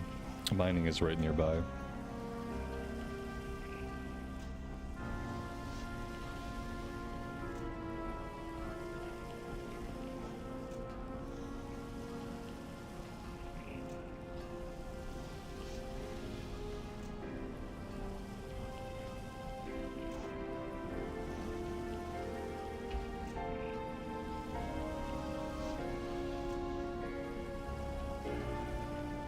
And thanks for hanging out with us today. We'll see you next time. Take care. Am I gonna make a bank character as soon as I have a couple golds? Once we get up to a couple golds, I'll make a bank character and I'll send the gold. Right now we really have nothing to lose, you know.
After we do this big chunk of blacksmithing, we'll try to keep it up as we go. You know, we'll try to make time to do our smelting, do our blacksmithing, so we don't have a lot to do all at once. After we do this really a big chunk.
Since we have a mace right now, maybe I should make a couple weight stones. The weight stones are gonna increase our weapon damage with maces. Well, let's do all 7 of these just so we have these to use, and then I'll probably sell everything else. As far as like the stones.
Okay, before we do anything else, let's go ahead and train everything we can. It's a lot of stuff.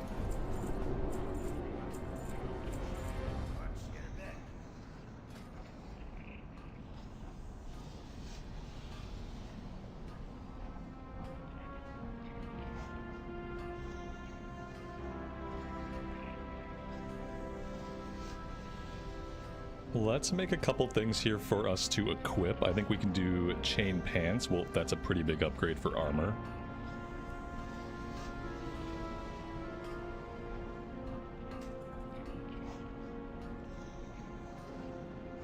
The boots are also a pretty big upgrade.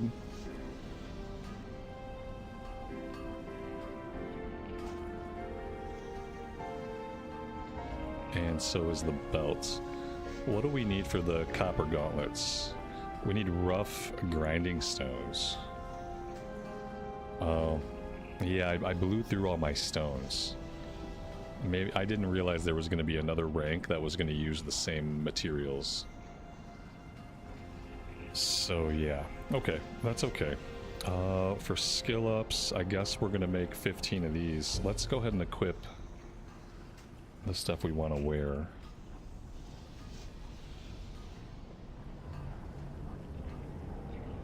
There we go. And let's sell everything we don't want.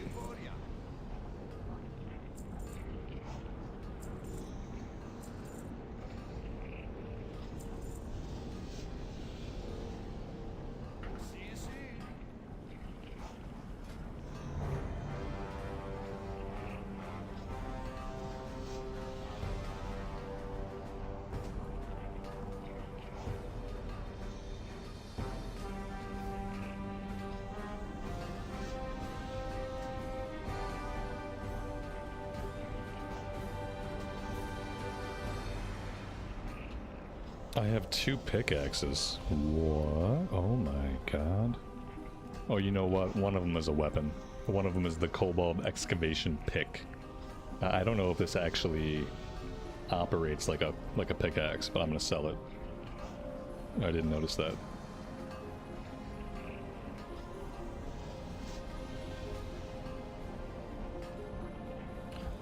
It's still a good call out because I need to sell it, and I might have never sold it because my brain was probably just saying, "Oh, that's your mining pick. Don't sell it." And we can sell the skinning knife. Yeah, thank you. Absolutely. Well, I mean, we got to 58 out of 75. It's not bad.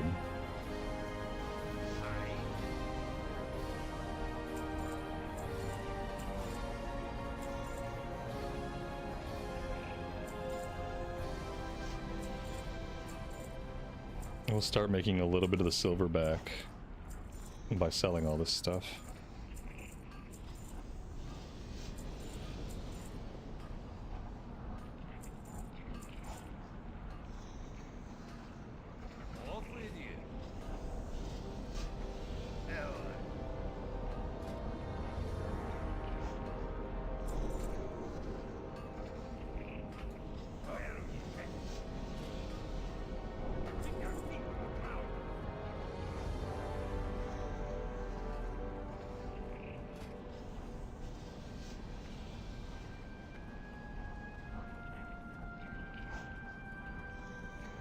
As soon as we can, we want to make these 2 strength, 2 stamina pants.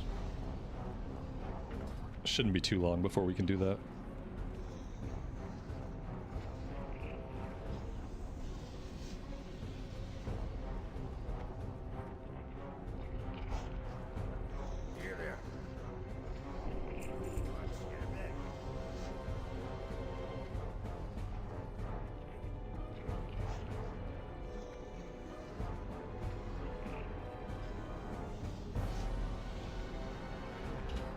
Is there anything else we want to do in Ironforge before we head out?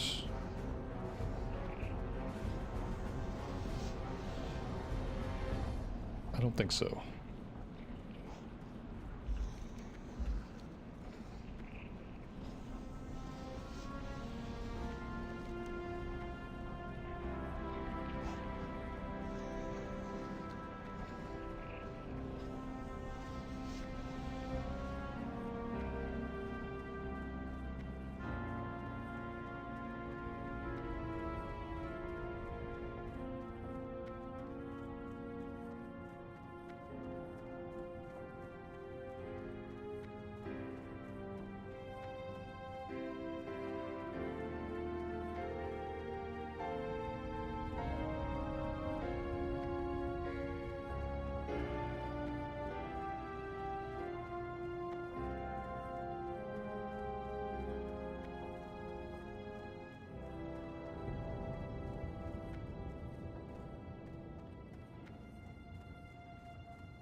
No, probably not.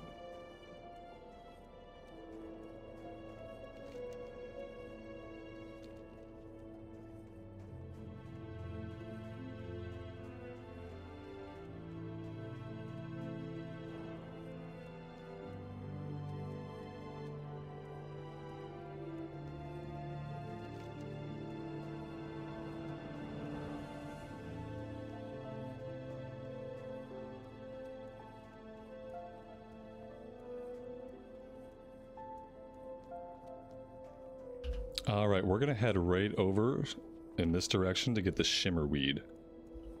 We'll do that first, and then we have a breadcrumb to turn in. This guy should also have a kill quest. So we'll do the kill quest. And then we'll go do the harder stuff. We'll do Operation Recombobulation last. That's probably the most dangerous area that we'll be going into.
yes, the whetstone. Good call out. Thank you.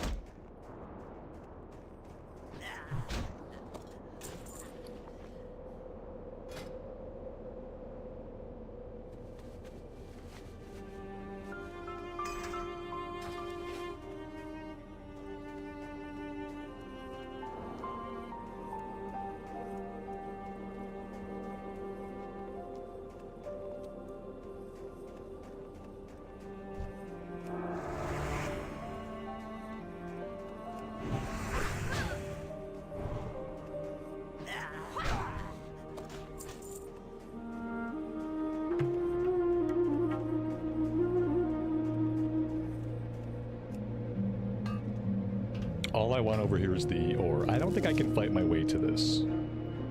Level 9, level 9. No, 2 level 9 casters. Nope, I will take the ore, and I'll be happy with that. What about this other node over here? I think we can safely get to this. And by safely get to this, I mean no, I lied. We cannot, we cannot safely get to that. There we go. That's the first time we popped Divine Protection to possibly save us. I think the fall was going to be the most damaging thing there. I was worried that the fall damage and the lightning bolt damage would have killed us. So yeah, 5 minutes until we have Divine Protection. We still have Lay on Hands, which I should probably move down there a little bit. There we go.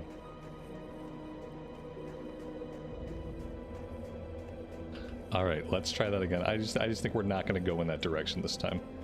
I can't be lured in by the promises of ore.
Well, this guy's moving somewhere with a purpose. Where did he come from, and why was he moving so quickly? Maybe he was chasing somebody. He ran from back here, which is a little weird. This is going to be hard to get done. I was kind of hoping some of these mobs would be dead, or that we'd run into other players to get a little bit of help up here. Because yeah, this is not a super safe area. Parkow, good morning to you, buddy. Welcome to the stream. Thanks for being here today.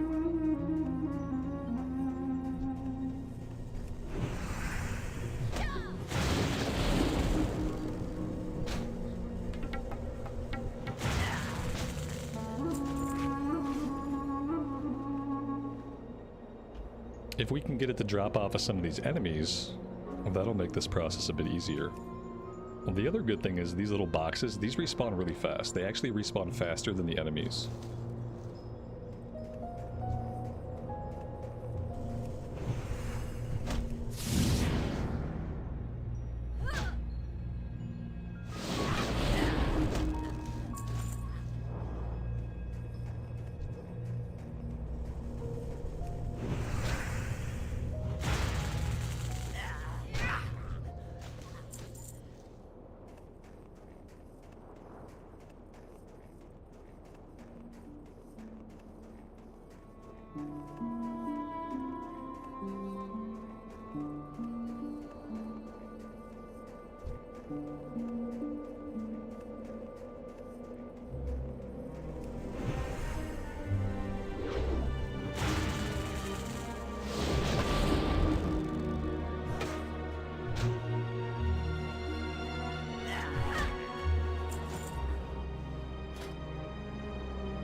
feel like maybe I have to be patient here and either wait for some enemies to respawn or wait for one of these crates to spawn back in.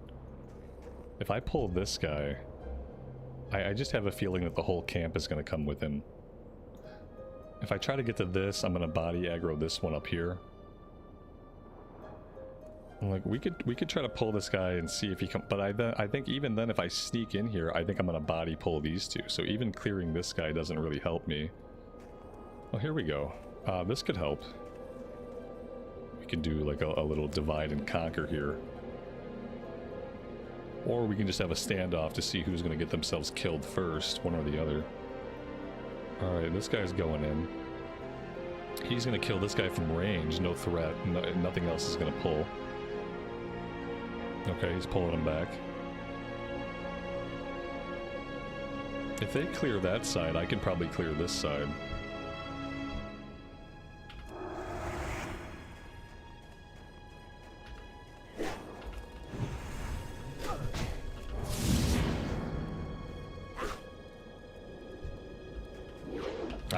I did not mean to let him get away. I definitely meant for that last auto attack to go off on that guy. And now he's back there, and that's going to cause lots of problems for us. I have to fall back here. You know, I thought one more auto attack was going to go off on that caster, and I changed targets just a little bit too soon. And the attack did not go off. So, yeah. Maybe we can get, oh, look at this. We might have a chance to get back in here and kill him. It looks like for some reason the other mob got onto another player's aggro chain and chased a different player. He chased that male dwarf. Okay, here he is. Oh, now he's bugged out. Okay. Alright, that worked okay. As long as I can get in here and just grab one of these, we'll be all set. We swung, but we missed. Oh, okay. Excellent. That makes sense. There we go. Hey, it all worked out, so that's good. There's ore over here somewhere. Can I get to the ore? I think I can. Yeah, there we go. I want to make those pants. I want to make the pants with the stats as soon as I can.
Off with you. Talk to me. Be good. Watch your back. Off with you. Be good. Watch your back. Be good. Well met.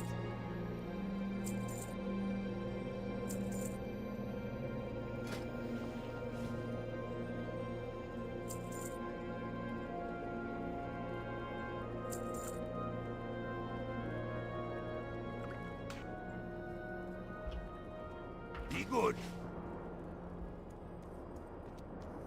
I do not. Yeah, I'm one of those uneducated, uncultured people that don't know any other languages besides English. Yeah, I blame public schools. but mostly I blame myself. I can speak English and barely that at times. Barely even that.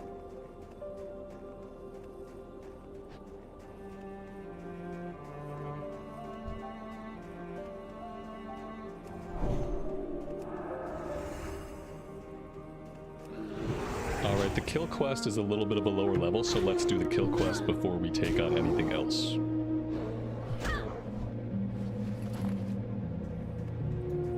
The collective for dwarves is a knot of dwarves. I believe it. I believe it, but it's probably from like Tolkien or something. And Insociate Me, welcome to the stream and thanks for being here today. I appreciate it.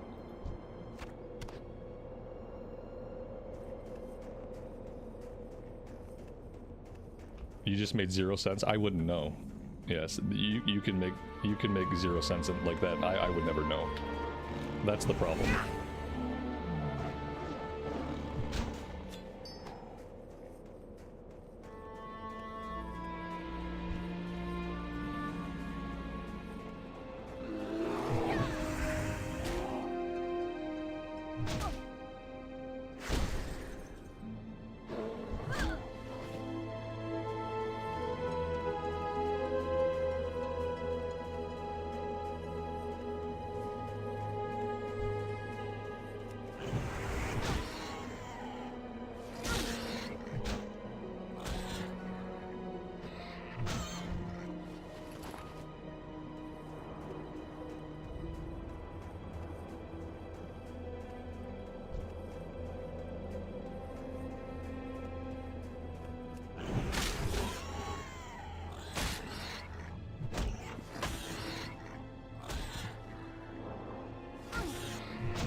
Lone Raider, welcome to the stream, buddy. Thanks for being here today.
I'm always surprised when people ask if I'm playing and streaming on a private server.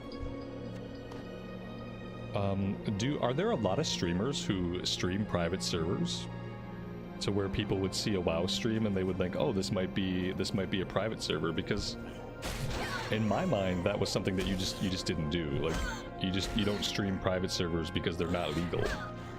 And so I wouldn't think that a lot of people would be streaming private server stuff. But the amount of times I get asked if the version of the game I'm playing is a private server, like, I wonder, why would people ask that unless people were streaming it? I don't know. I don't watch a lot of other streamers, and I don't seek out that kind of content because it doesn't really interest me. I don't really have an interest in all the wacky, arbitrary versions of WoW that exist. So I've never really sought out that information, but I just wonder, like, are there people who actually do that? And that's why people come in and they wonder if that's what I'm doing, or does no one do that, but people still come in and wonder if that's what I'm doing? I've just always found it like a weird question.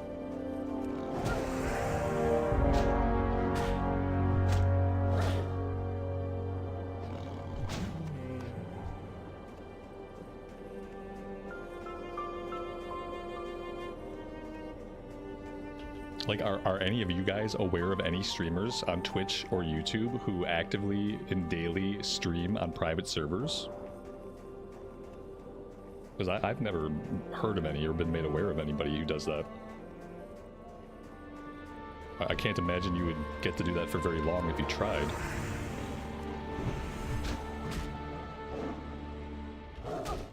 You've never seen someone play on a private server. Yeah, exactly. You just saw an ad. Sure, there are ads. Ads have nothing to do with Blizzard or what they allow. Like, ads are just run on YouTube and people, you know, you get ads. Yeah. But you can't stream on a private server. Like, even when I did my Turtle WoW stuff, I did recorded videos, and I put those on my alternate channel that I don't care about. But you can't stream a private server every day and expect that nothing's gonna happen. Because I think something would eventually happen. It might just be that your content would get taken down. It might be, you know, something more severe than that for your account. And so I mean, even if I was interested in those arbitrary versions of WoW that exist, I would never risk streaming it. Because that's going to get me the wrong kind of attention from somebody. Probably like lawyers, I don't know. It's just always amazing when people come in and they ask, like, is this a private server? It's like, well, no, of course it's not. I'm streaming this live on YouTube. Of course it's not a private server. Because if it was, I couldn't do that. I don't know. Maybe I'm just overthinking it.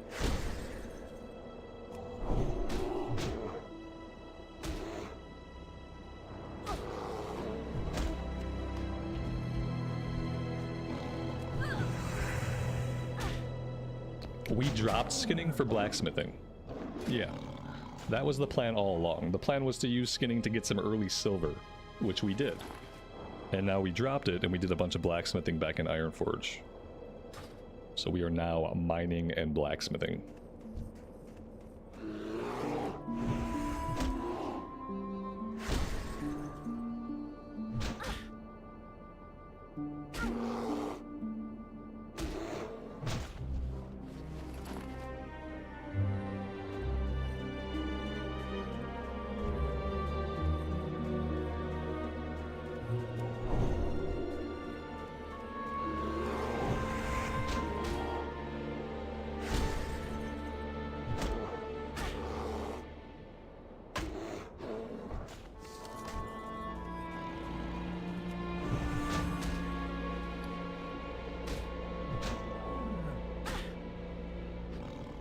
We found a Mountaineer's chest piece. It's actually better than the one we have. We have a flimsy chain vest on.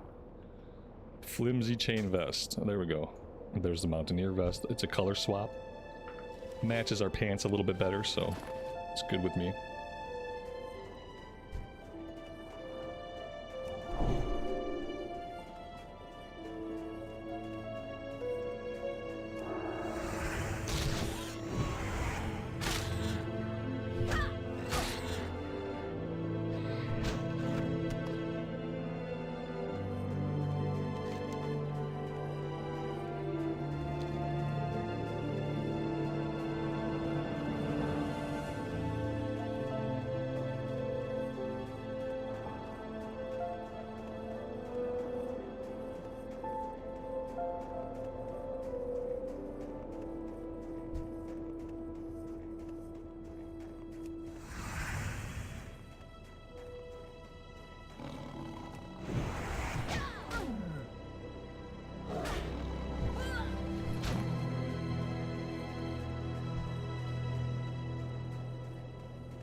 Okay, let's go turn this one in, and then we're going to go into the troll cave.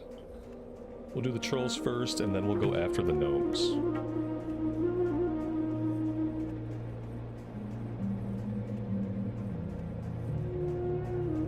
Oh, I saw some ore back here. Unless somebody just grabbed it. Nope, it's still there.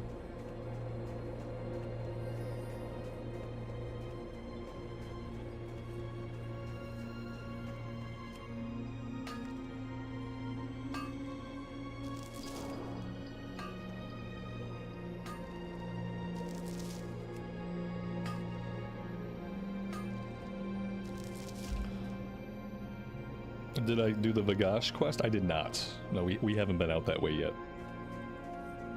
We're going to be heading that way after we wrap up this stuff over here to the west. I don't think I can solo in, though. It would require other people being in the area to help us out. If I was level 14, I could probably solo in. I don't think I can do it at level 12. Speaking of level 12, I also didn't realize we dinged, and I also didn't spend the talent point. Let's go ahead and put that into Divine Strength. So we're up to 6% increase in our baseline strength.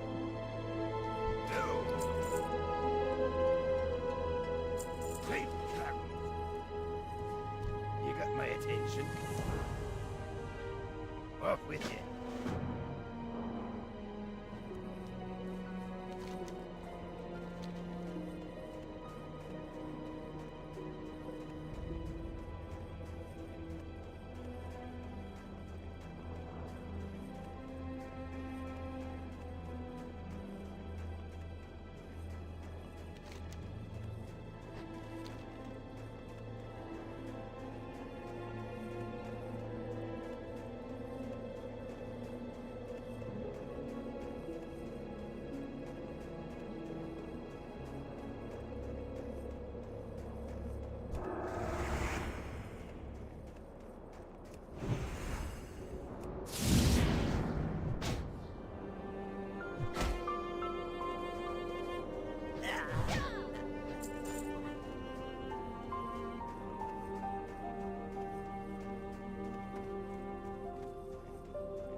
I knew that guy was trying to get to this.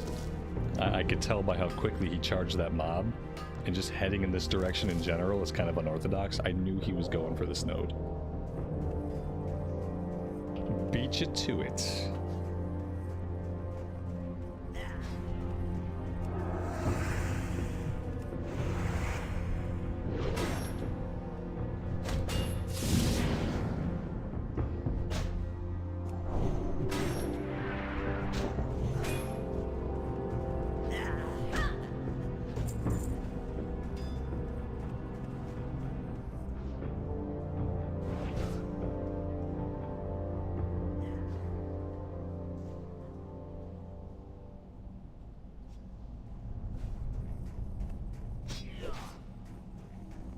I think we're going to look around the cave a little bit, see if we can find some more ore while we're in here. Do a little bit of deep cave delving. I know everyone loves deep cave delving on hardcore.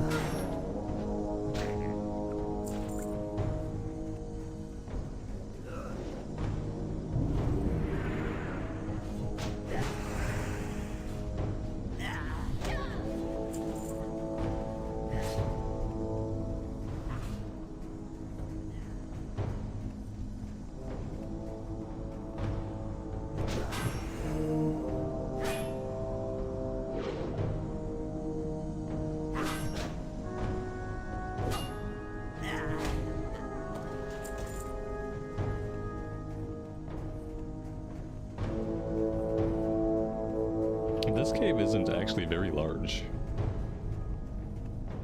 And I'm not seeing any nodes. I have a feeling that warrior might have been through here already, doing that exact thing, looking for nodes. So otherwise, we'd probably find at least one more, you know?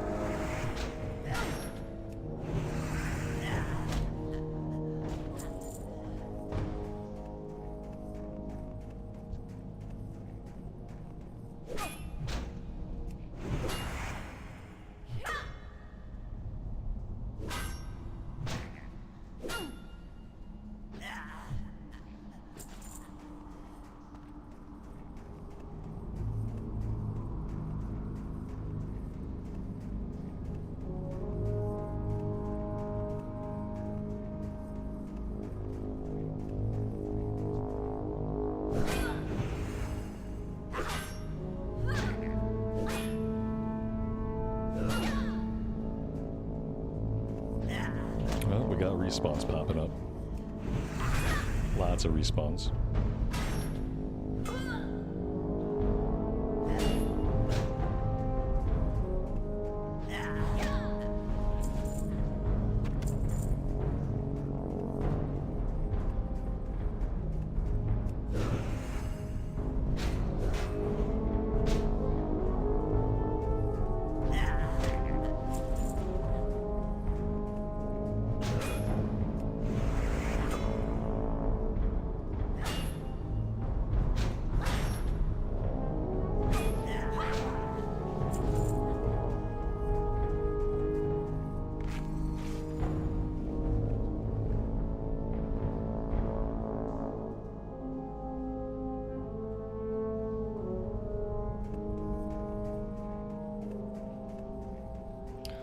What's my usual leveling route for Classic? It depends on what character we start on, but it involves doing basically everything. We do Elwynn Forest, we do Dunmorrow. I usually jump back and forth between Elwynn Forest and Dunmorrow. We finish off all of that. Then we jump between Loch Modon, Westfall, and Darkshore. We finish all of those zones. And then we go into Redridge. And then we jump between Redridge and Wetlands. Sometimes we'll be doing stuff in Ashenvale around that time too, and then into Duskwood. Duskwood typically carries us into Stranglethorn with a little bit of South Shore mixed in. That's early game. After that it gets more complicated.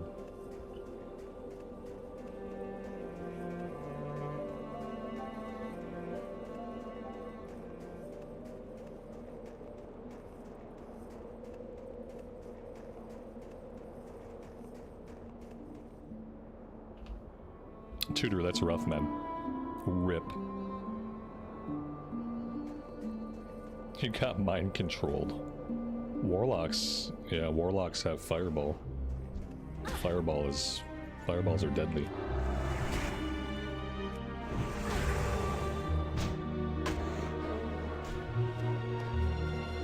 Yeah, it helps to have an add-on like Questie.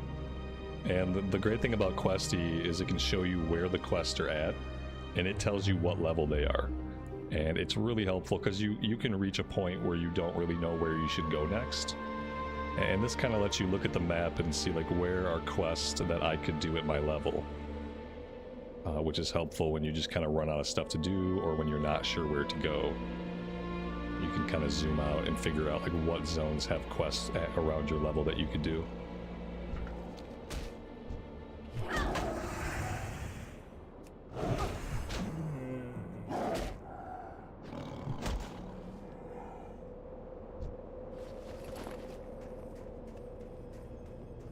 Do I ever play Horde? Yeah, all the time. If this character dies, which they won't, obviously they're gonna get the 60, obviously. If this character dies, then we're gonna go Horde side. When I play a lot of hardcore, I do try to switch it up.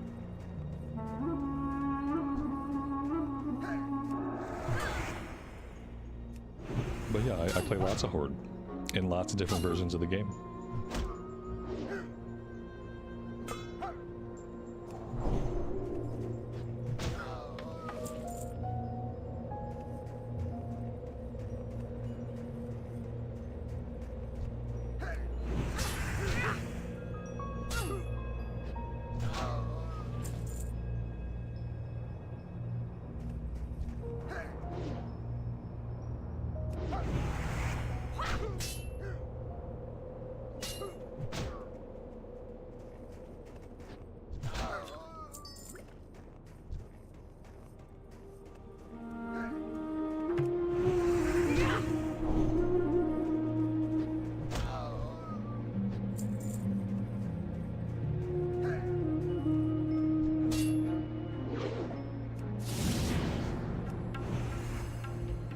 If we're gonna have any problems in this zone, it's gonna be in this area. A lot of these gnomes patrol around, they run away. They run away at kind of high health. And they're very fast. So yeah, I'm gonna try to make sure that we don't get killed here.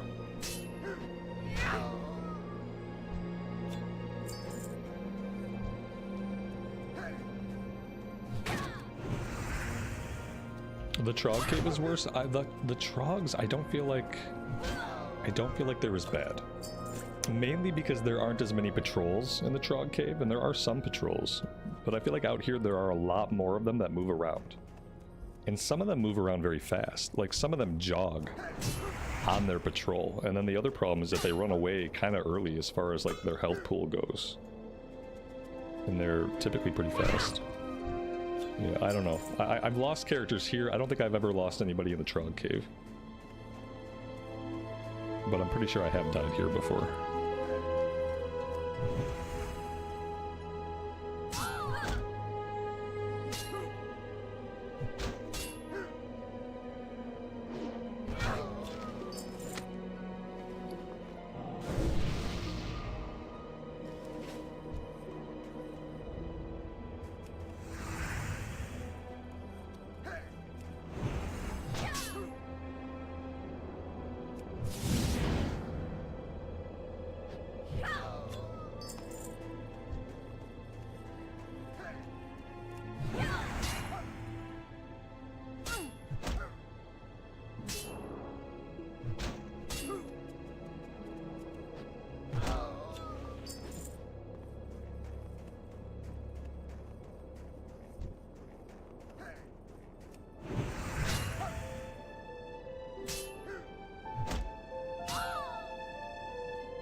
$200 gold is a lot of meta progress. So that's pretty good. That's gonna make it easier when you go again.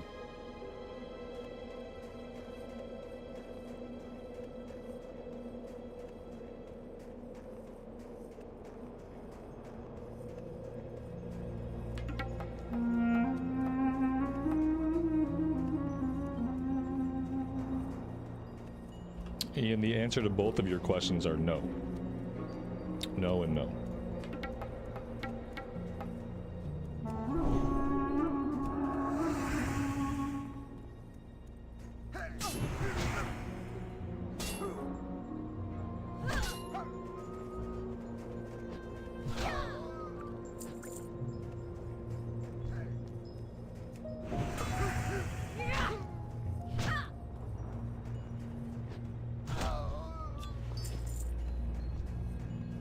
Oh, that's it. We are done with the quest.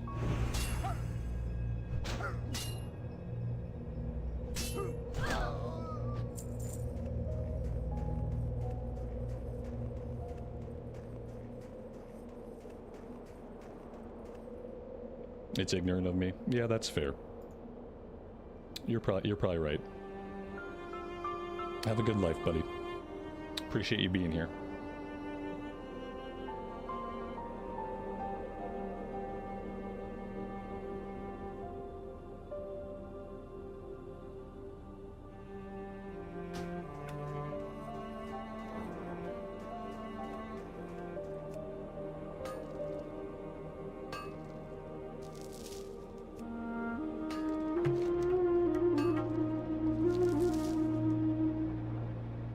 What was that? A troll.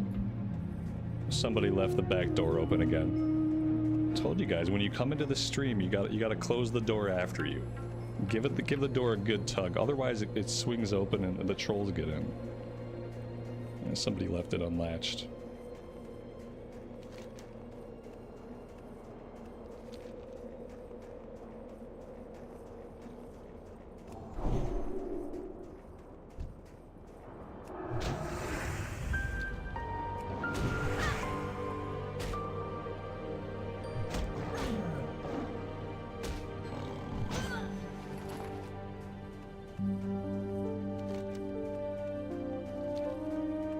Patrick, good afternoon to you and welcome to the stream. Hope you're doing well today. Some people don't have any hobbies. Oh, they have hobbies. It's just that their hobby is being a troll. And for some people, you just have to understand that that's what some people like to do. You know? It's just what some people like to do. It's their actual hobby. Like, I can't take their hobby away from them, but, you know, I don't have to put up with it. So I don't. Am I planning on reaching endgame with this character? Yeah, I always plan on it. That's always the plan. Does it work out? In hardcore, it often doesn't work out. That's the exciting thing about hardcore, is you have no idea what's going to happen.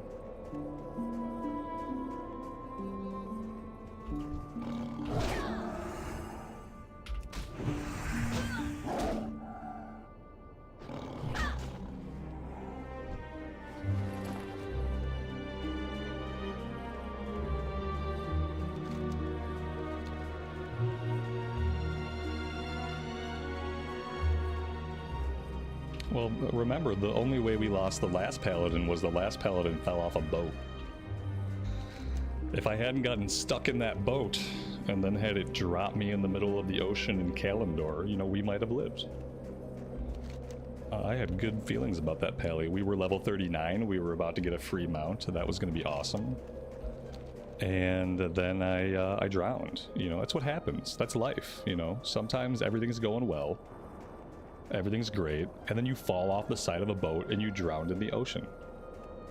That's just it. That's how it is.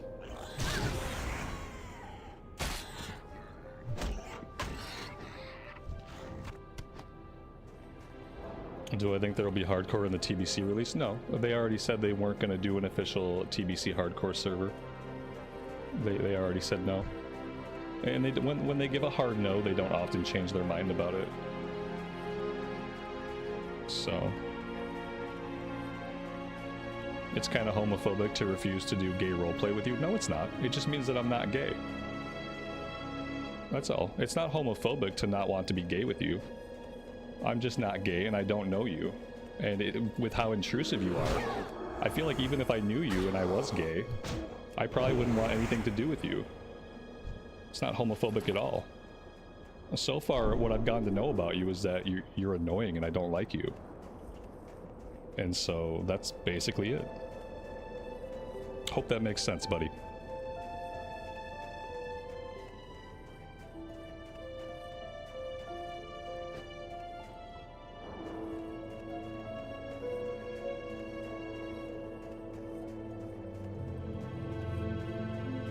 What it really is it's really sexual harassment for you to come into my stream after I've already said no to both of your questions and to continue to pressure me into gay roleplay with you.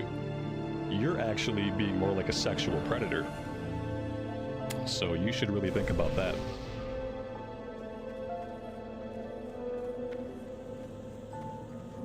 Need assistance? Be seeing you. Alrighty then.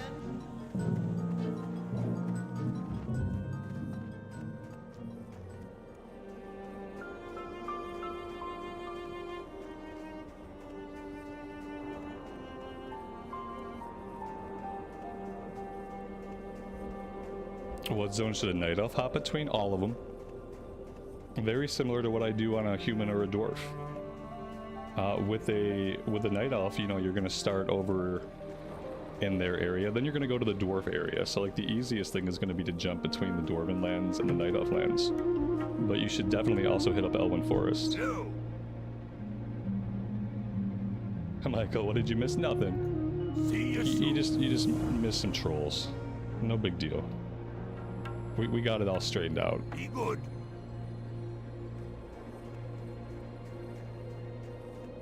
Am I human? Are you human? Or are you a bot?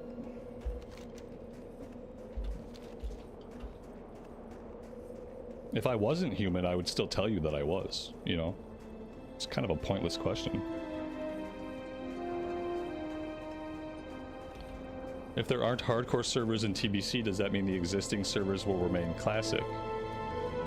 Yes. Yeah, these anniversary hardcore servers, these are going to stay in the vanilla era. The anniversary hardcore servers are simply not going to progress to TBC. All of the other anniversary ones will, but not the hardcore ones. That's at least what they've said. That's the information that we have. How are ya? Then again, they said that stuff a long time ago, and TBC is still very, very far away. We have Watch like your almost a back. calendar year still before we see TBC. See you soon. So, you know, anything could change. You know, anything could change, but right now, no official hardcore TBC. I'm hoping people will find a server and they'll do it with the add-on, like we used to do it back on Blood Cell Buccaneers. Will I do any raiding if I get to 60? If I get to 60, I will try to do raiding. I would love to die in a raid. That would be awesome. Yeah. If I get to 60 and someone will take me on a raid, I'll go. Because as soon as I die, I'm just going to transfer the character to the regular anniversary realms, you know? Let's see. Let's go do some smelting and maybe some blacksmithing. I think we might be able to make those pants now.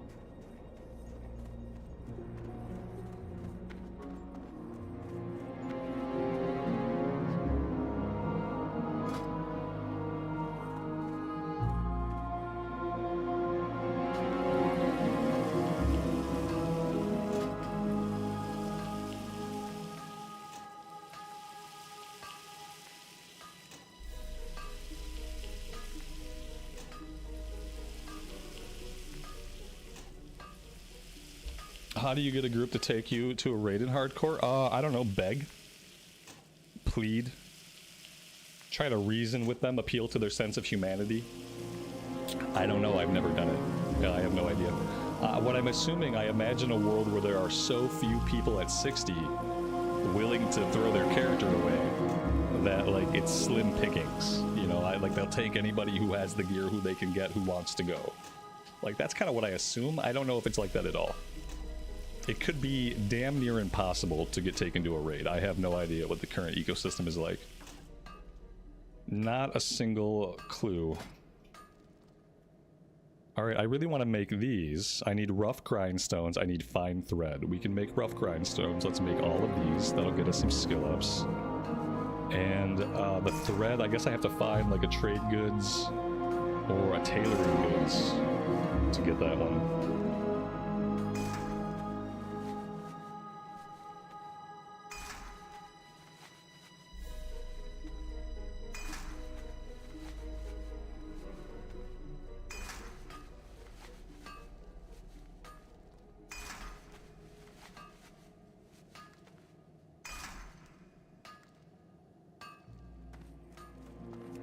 What can I do? Keep your feet on the ground.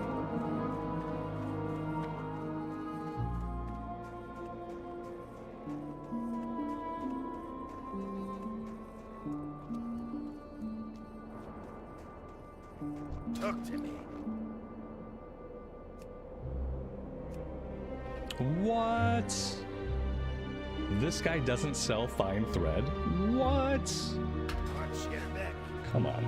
You're gonna make me go all the way to Ironforge for this? Unbelievable. I'm gonna make these pants, chat. We're going to Ironforge. They don't want me to buy fine thread in Keranos. I guess it's too low. It's too low level of a town. They need to level up their vendors, I guess.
What's my rotation right now? Rotation? Oh, you mean auto attack, right? Right now my rotation is a single button. Within that single button are 2 buttons. All we're doing is putting up Seal of Righteousness. It's giving us like extra holy damage. And then sometimes we're judging that for some additional damage. Besides that, we're auto attacking. It's classic WoW and we're early, so we don't really have like a rotation. Rotations are like a thing higher level for some classes, but in different versions of the game for other classes.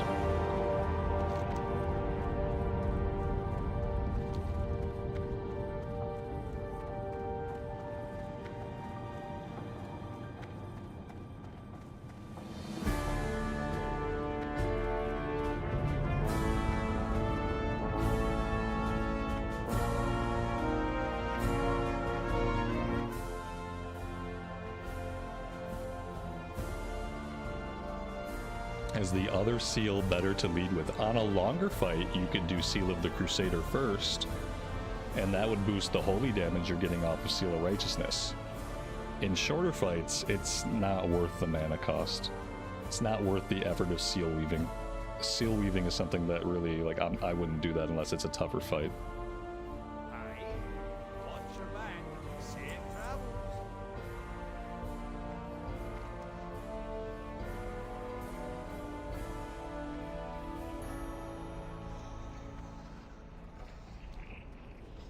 Alright, so we need to find like a tailoring goods.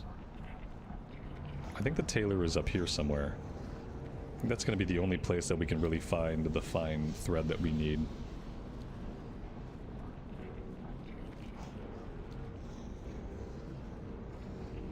Yeah, here we go, right here.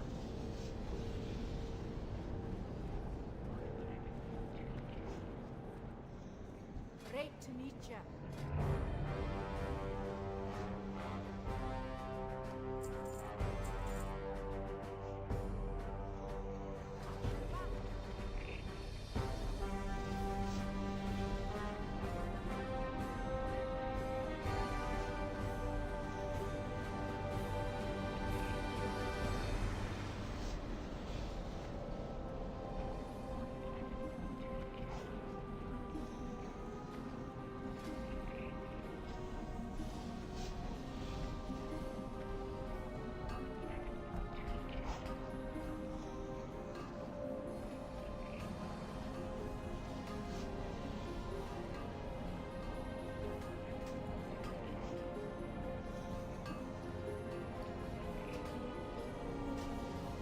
There we go. That is our first self-made green. The copper gauntlets are not green, but they are a pretty big armor upgrade, so I'm going to go ahead and make those as well. And then that's basically it. Let's see if we can get a skill up off of this one.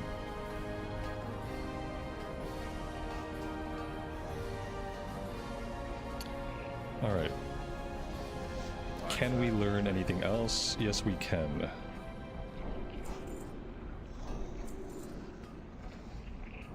There we go. Alright, with that done, we can head back out into Dunmorrow. I think we're ready to do this stuff over by the quarry. Going into the Trog Cave and whatnot.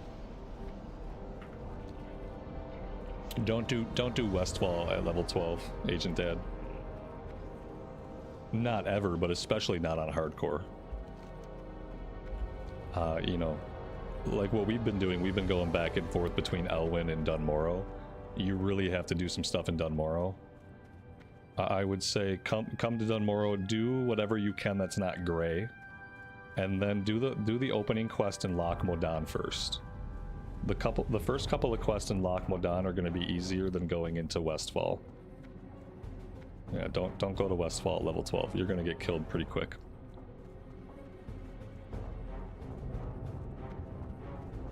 Do whatever you can in Dunmorrow that's still gonna give experience.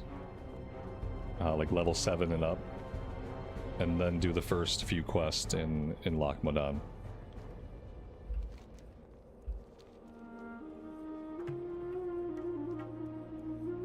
Like right now, like I'm level 12 and I'm about to go take on the western half, so maybe that's what you need to do. Maybe come and do the western side, do the quarry and all the stuff over here. Maybe do a little bit of extra grinding if you're still behind. But yeah, because from here I'm gonna finish this, and after that I'll do the first couple of quests in Loch Modon. Actually, I'll finish this and then I'll probably finish Elwynn Forest. We have the stuff out at the Westbrook Garrison in Elwynn Forest still, so it's like not only do I have stuff here to do, I still have a couple things in Elwynn to do. And by the time I'm done with all of that, I'll probably be like level 14, and then at level 14 I'll start Loch Modon and Westfall. It's typically how we do it.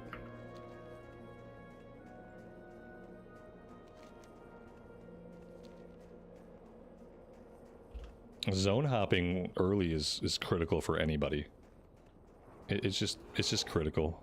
There's no way around it. You have to do it. You either have to zone hop a lot early, or you have to be willing to grind. It's one or the other.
I don't really think we can do this quest right now, but I'm gonna grab the quest. I'm gonna go up the hill and see if maybe there's another player nearby.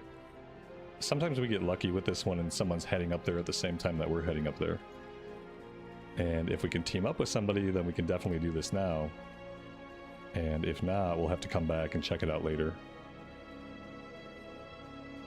Because I'm pretty sure he's a level 12 elite. Great to meet you. Which we are not going to be able to handle if we are level 12 ourselves.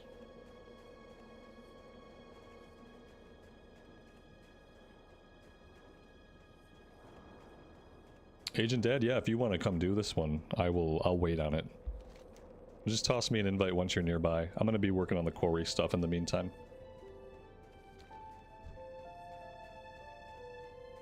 Should be able to do it with the two of us, no problem.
What button do I use for auto run? Middle mouse button.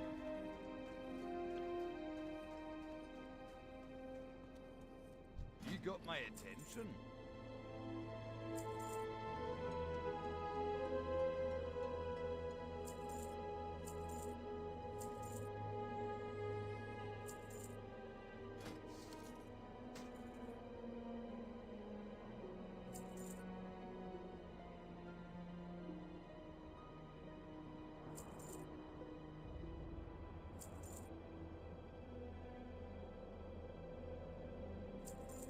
Off with you.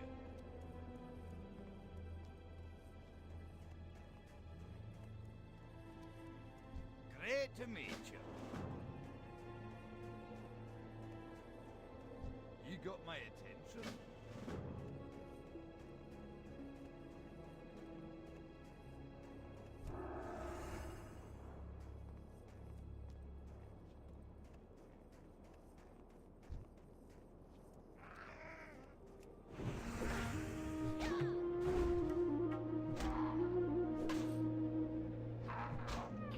Why not shift like other games? Well, firstly, the default for auto run in World of Warcraft is not shift, it's number lock.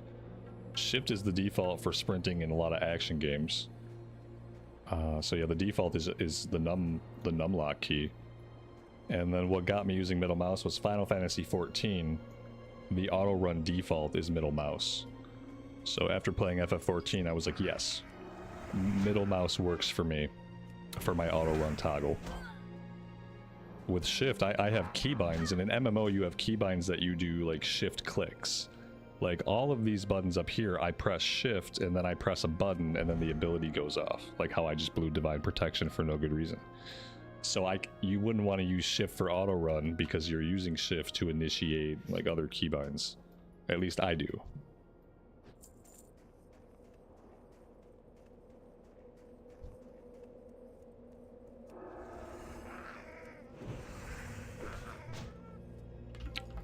Ultimately everybody just figures out what works for them, you know.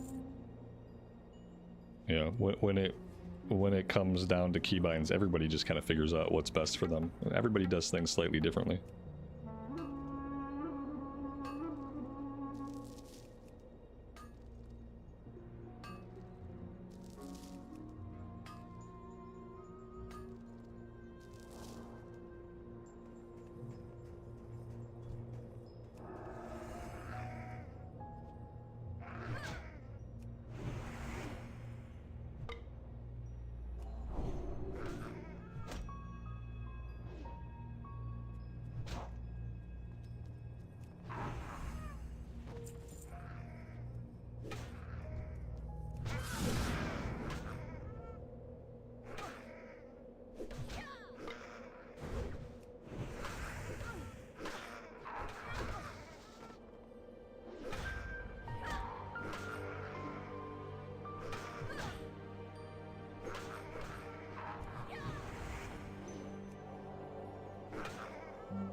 I guess that node is actually up top. Bummer.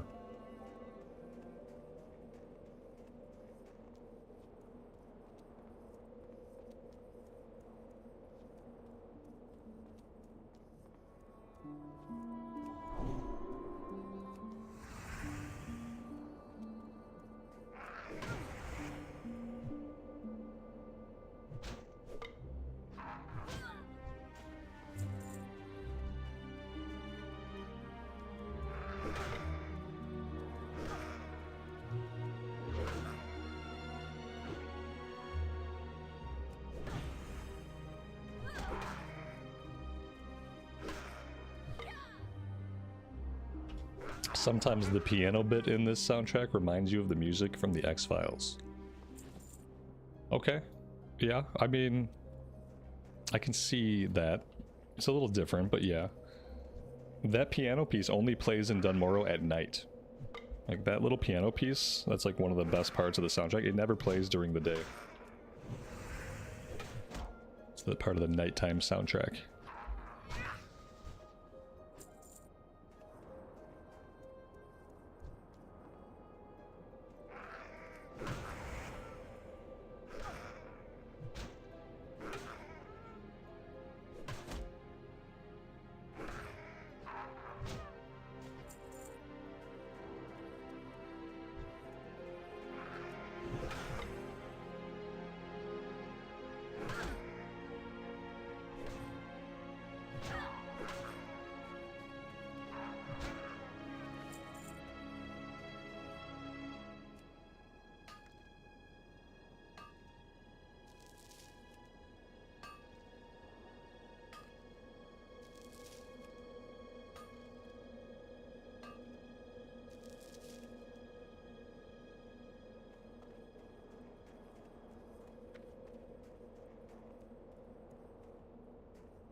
Agent Dad, I'll be here, man.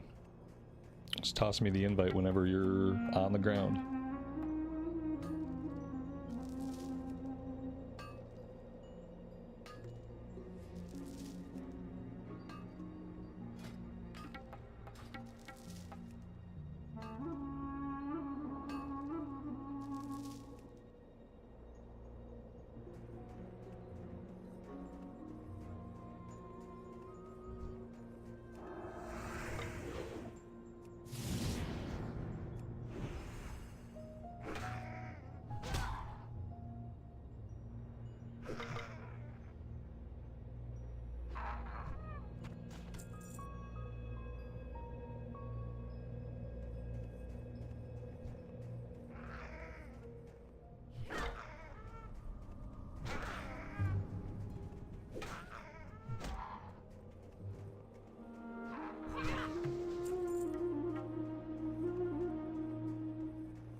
How do you leave a guild?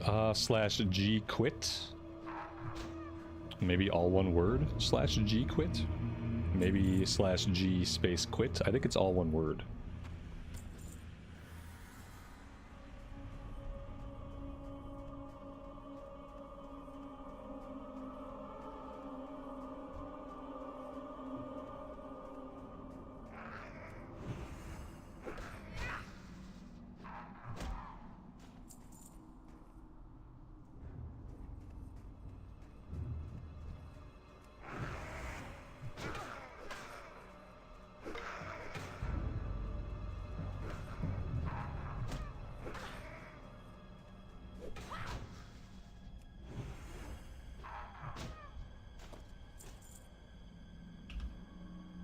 Why don't I stream on Twitch? I just don't want to. I dual streamed for a little bit. It was a pain in the butt, and I couldn't do the scheduling how I wanted, and I don't have moderators, and I just don't really like Twitch. My channel started 6 years ago as a YouTube channel for recorded content. It was recorded content only for a long time. And yeah, I just don't want to be on Twitch. I'm happy where I'm at.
I will head that way as soon as I am done in this cave.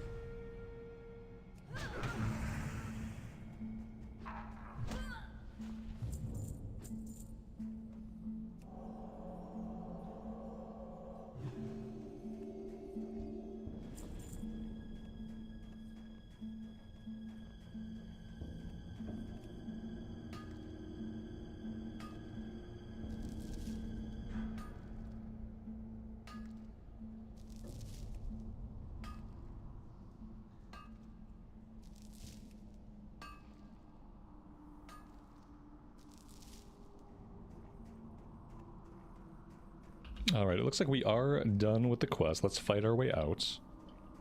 And we'll go kill Vagash.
What can I do for you?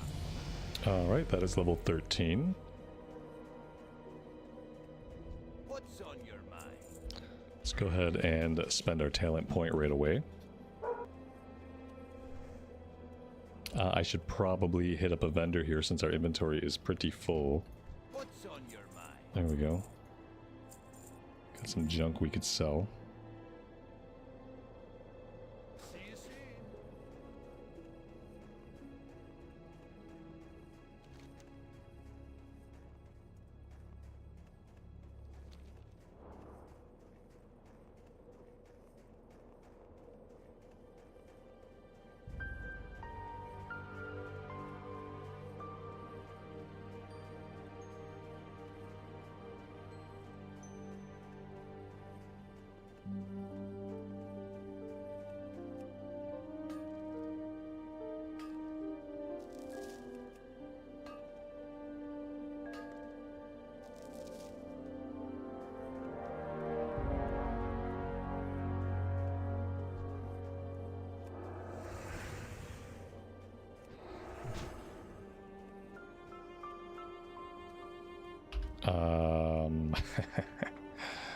I'm gonna roll on that.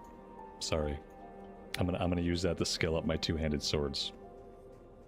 You can roll on it. You can roll need to if you want to try to sell it. But yeah, we're gonna pop that on for a second. So I do need to start skilling up different weapon types. Not on Vagash, but maybe on this guy.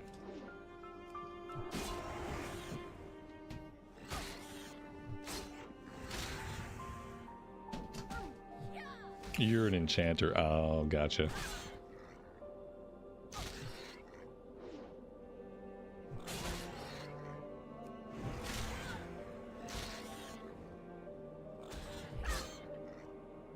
What's the weapon skill cap right now? Weapon skill cap right now is only 70. It's not bad. Alright. I will worry about skilling that up later. Let me put the mace back on so I don't try attacking Bagash with a weapon that I can't hit him with.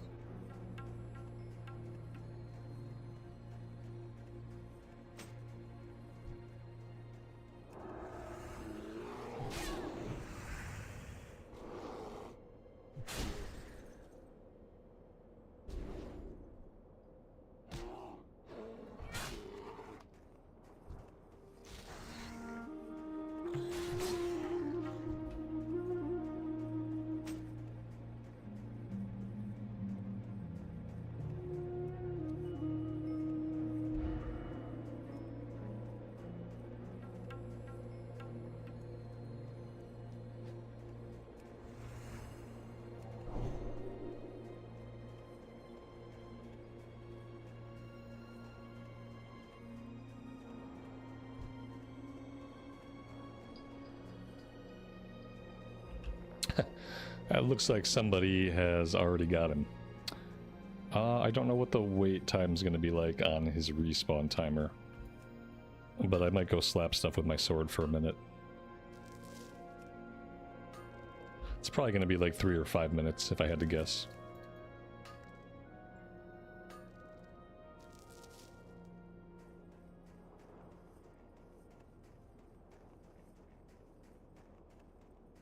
I'm gonna go find a board to slap with my sword.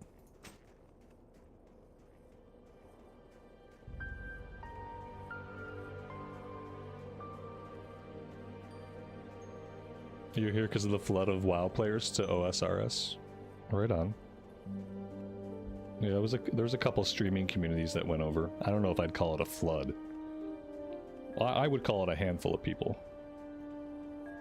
But by OSRS numbers, it's probably a flood.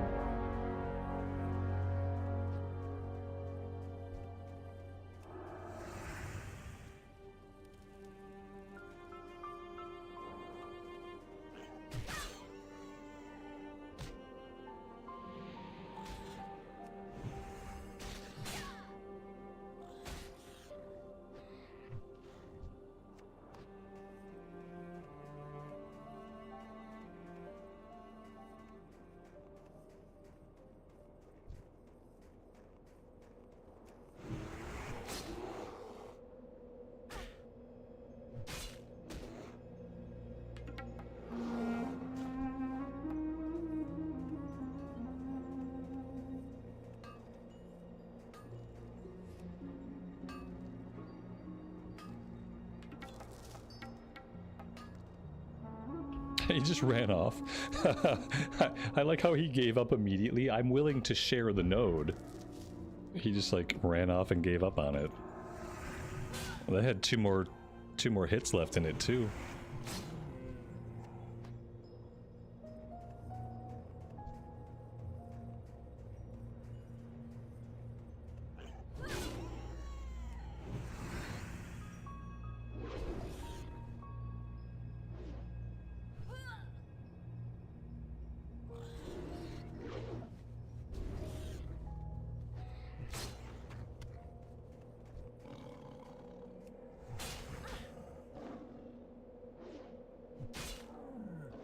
I have to remember to use Seal of Crusader when I'm leveling up my weapon. It's gonna make us swing faster. The faster we swing, the more skill ups we'll get more quickly, so I need to try to keep that in mind whenever we're skilling up weapons.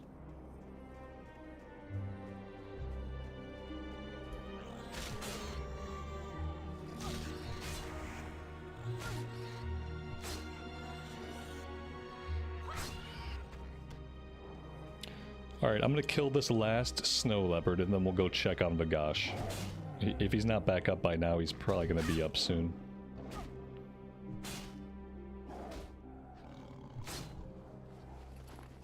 Alright, yeah, let's head back over.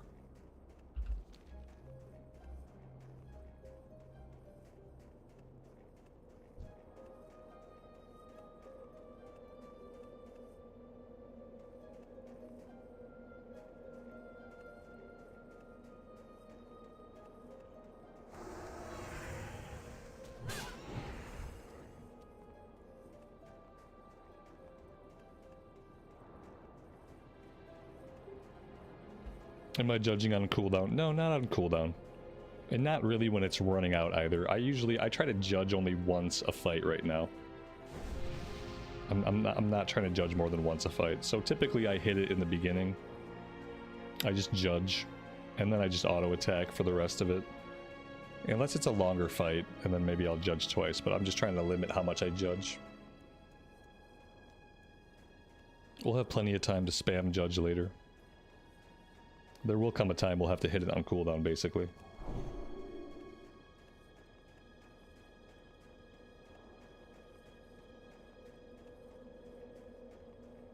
There we go.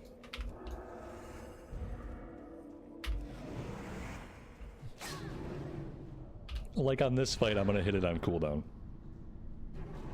Just for the damage.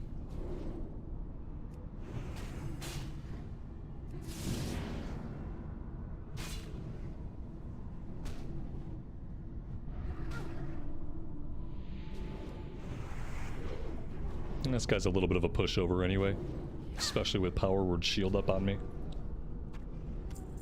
There's some pants of healing. I don't need those. Agent Dad, thank you so much for helping out with that one, buddy. I appreciate it.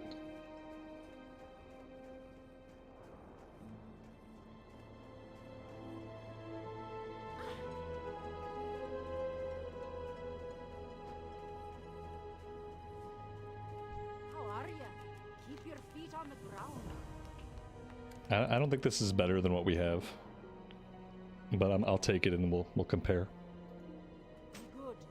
I think it's very comparable to what we have. Yeah, 27 top end, 8.3 strength and spirit. The other mace is 34 top end, 9.0. Yeah, the other mace is better, but that's okay. It's nice to get that one done and get the XP for it though. Much appreciated. Alright, with that done, and with the stuff in the quarry done, let's head over here. We have a couple of things to do, and after that, I think we'll head into Loch Modon. We'll at least grab the flight point, and maybe we'll do the first couple of quests.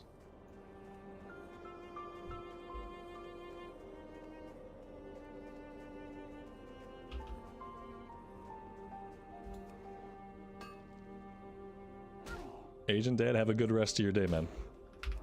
Thanks for hanging out. We'll catch you next time.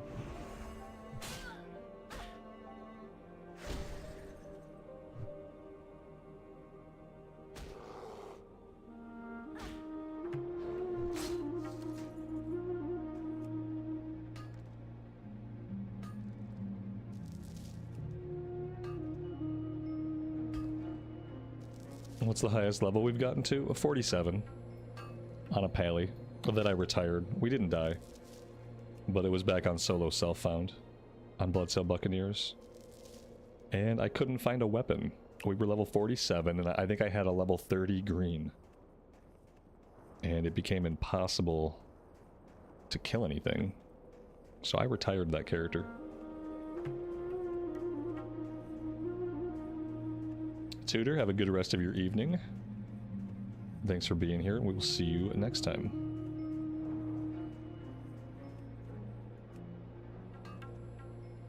Yeah, not really. I really couldn't. I tried so many times to like grind on green mobs, and even with a green mob, with the weapon that I had, I would be out of mana, and I would have half HP. Because the weapon we had just wasn't good enough. I couldn't get anything else. Back on Bloodsail Buccaneers, the way we played was each character could kill a boss once. So you couldn't even get on once a day and do a dungeon to see if you would get a drop. Each character could only do a dungeon once, and it was solo self-found. Outside of that, it was just impossible to get a weapon. And when you're a melee class, you absolutely must have decent weapons. Cannot run around with a green weapon from 15 levels ago and expect to make progress. So it was a hard lesson learned. Thankfully, on official hardcore, we can run a dungeon once a day. Running a dungeon once a day gives you the opportunity to keep trying for a weapon. You know, every day you can get on, you can try to do a run, try to get a weapon. When you can only kill the boss once, it makes it impossible. Unless you're extremely lucky and get the Ravager on the first time you kill the boss.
Kilad Motor, I appreciate that, buddy.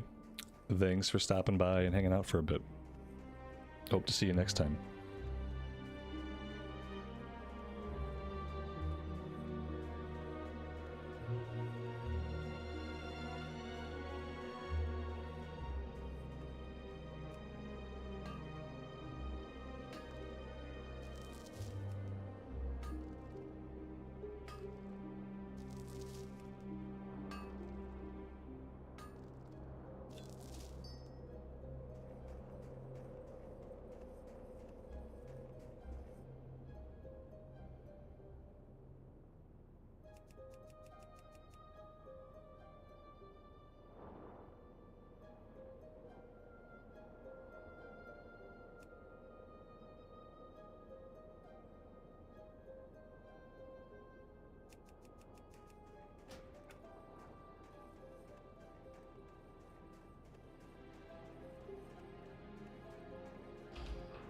My voice is really calming. I should do some podcasts, but I already do this. This is what I do. Mm-hmm.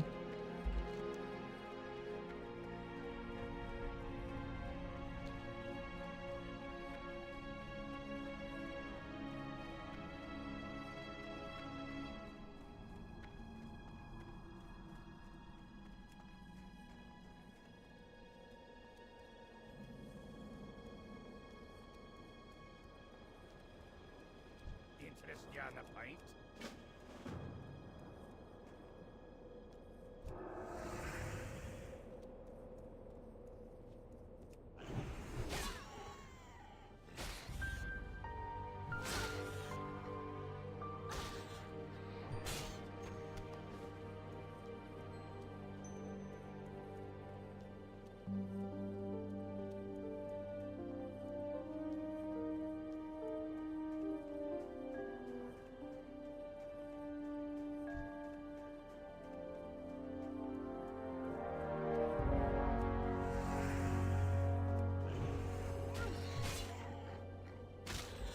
I'm gonna put the mace back on eventually, but I want to cap out sword skill. We got like 11 more skill points.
Oh, I didn't take the quest. You actually have to click the body to get the quest to kill Mage Claw. Otherwise, it doesn't count. I think we're going to be waiting on a bit of a respawn timer now.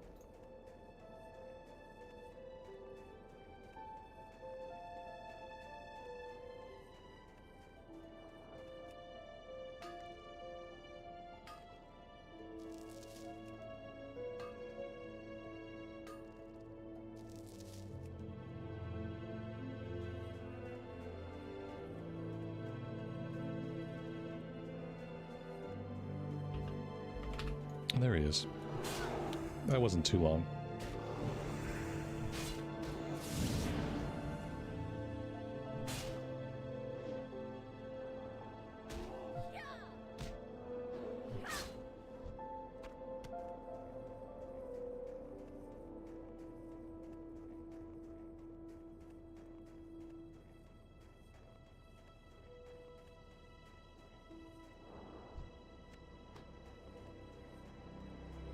And we have a full inventory.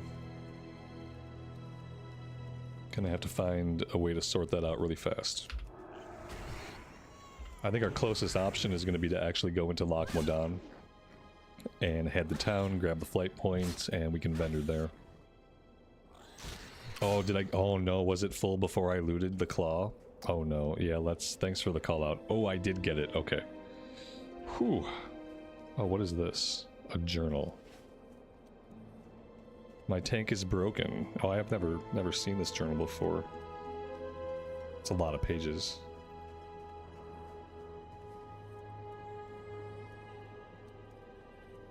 This guy wrote a 6-page journal and he was like 100 yards away from base camp. And the journal reads like he was like way out in the wilderness.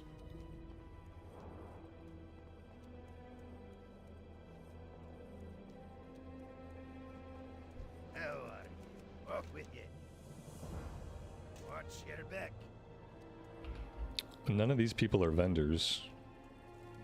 So yeah, we have to keep going. I'm gonna take us into Loch Modon.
What's my favorite zone in Classic? Well, my favorite zone is Eversong Woods.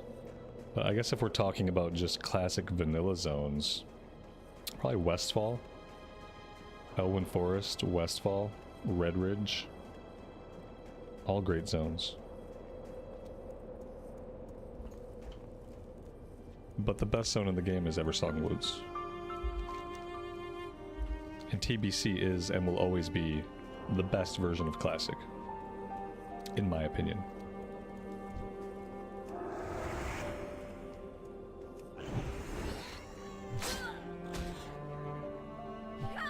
Stranglethorn Vale.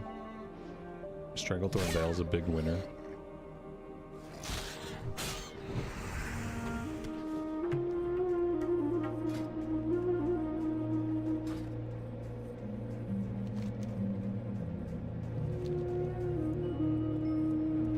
Do we know when TBC will launch for the Anniversary Realms? Spring of 2026. So sometime between April and July.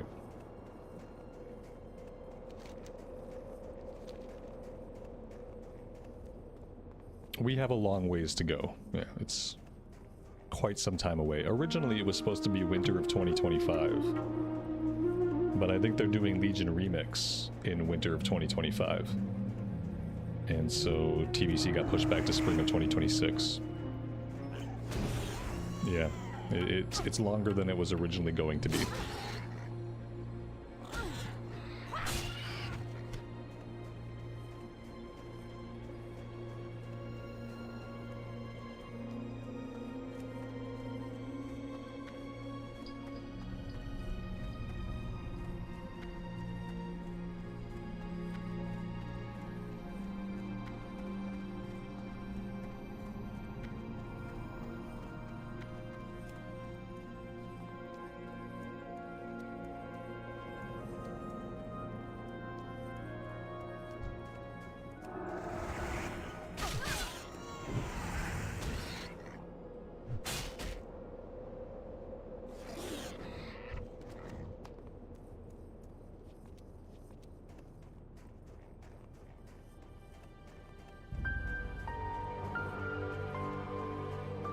Talk to me. Off with you. Be good.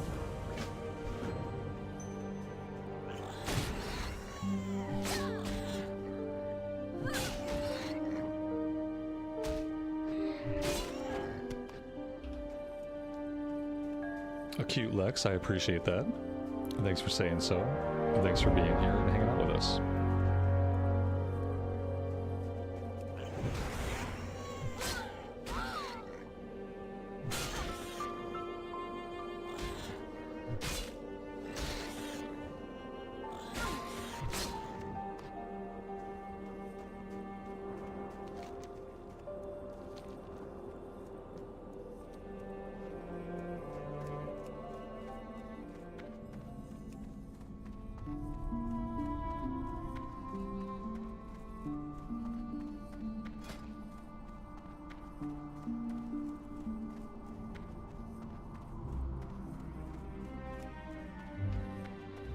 Alright, our sword skill is actually now beyond our mace skill. I'm gonna switch back to the mace. I feel like the mace does a little bit more damage than the sword. And the mace actually looks cooler, so... in this case, looks count. The training sword resembles a fishing rod.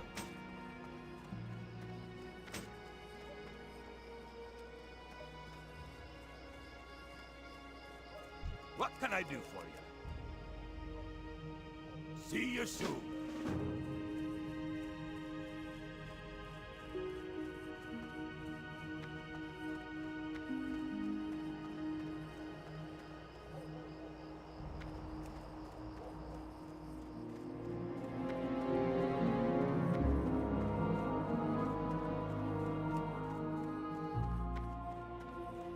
How are you?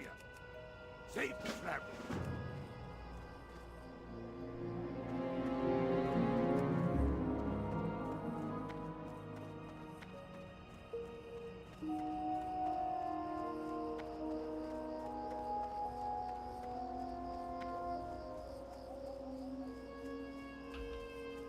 Let's go see if we can knock out these two Trog quests. Should be pretty easy. What do I think about Wrath of the Lich King?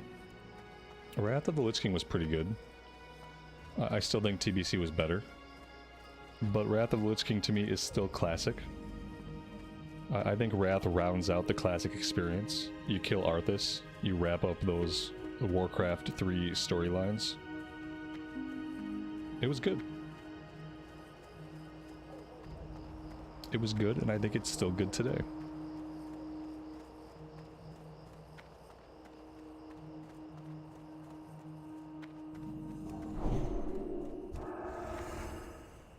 If the Anniversary Realms went to Wrath, I would definitely go along for that ride. If they went to Cataclysm, I would get off the ride. Yeah, I think Wrath is where... Wrath is my stopping point. But I would love for the Anniversary Realms to at least go that far. If they do that, I would love for them to leave behind a TBC era realm. But, you know, they probably won't do that. I want them to leave behind a TBC Arrow realm so we can turn that into a TBC Hardcore realm. And just run TBC Hardcore with the add-on. That would be sweet.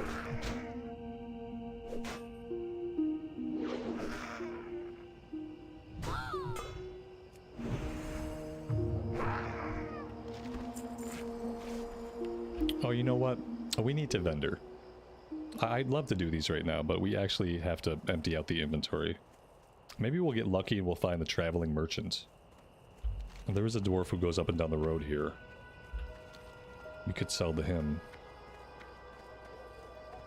Cat made you stop playing WoW. A lot of people quit with Cataclysm. With every new expansion beyond Wrath of the Lich King, people quit. Wrath was the peak of subscriptions. No traveling merchant for us today.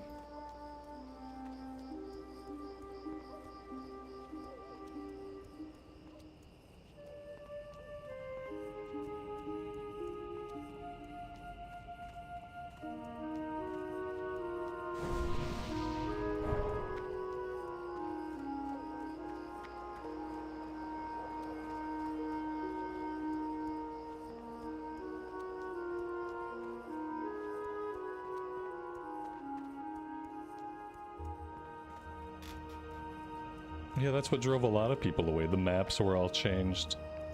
The zones that we knew and loved were no longer the same. And not only were the zones no longer the same, they didn't feel the same.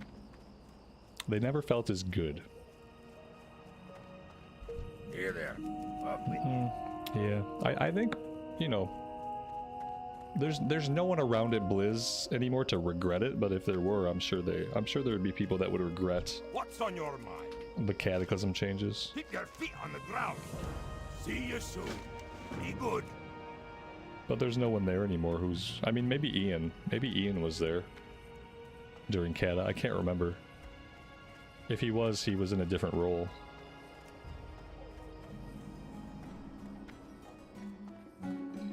Alright, let's sell everything we can. Hello.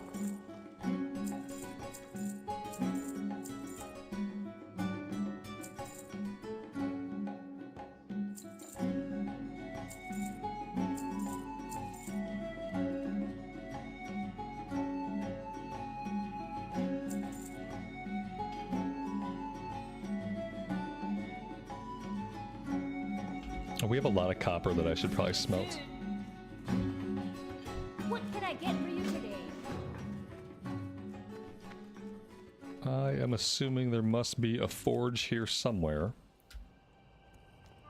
Maybe where the metalsmith is at? Oh, there's an outdoor forge. Okay.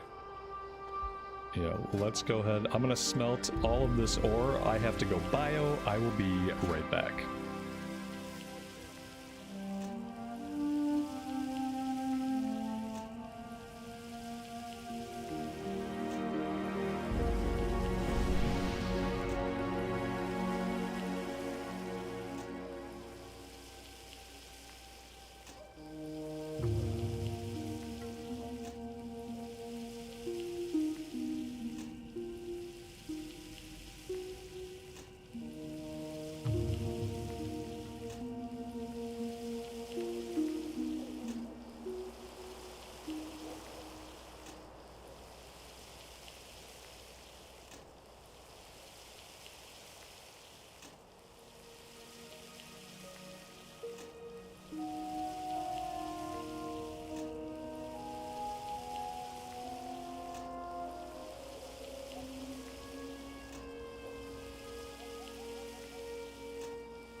Is this fun? Yes. It looks like an empty private server. You're blind. You must be visually impaired, I'm sorry. Also, private servers are technically illegal, so you're not going to see a lot of people streaming on private servers. Yeah, you're not going to go on YouTube and go on Twitch and see lots of people streaming private servers since they're not technically legal.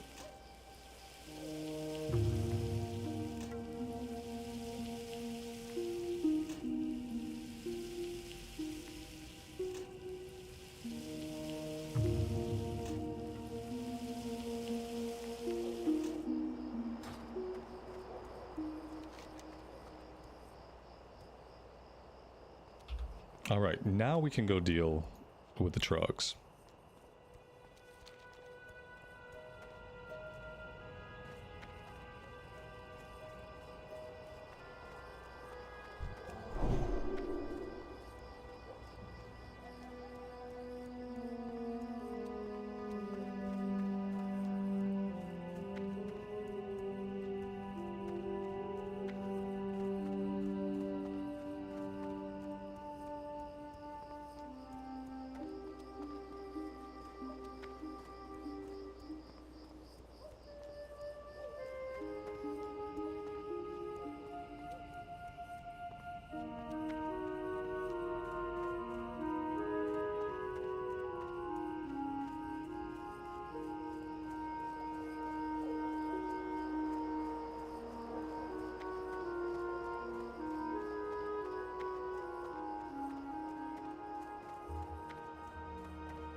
Oh, that's not good.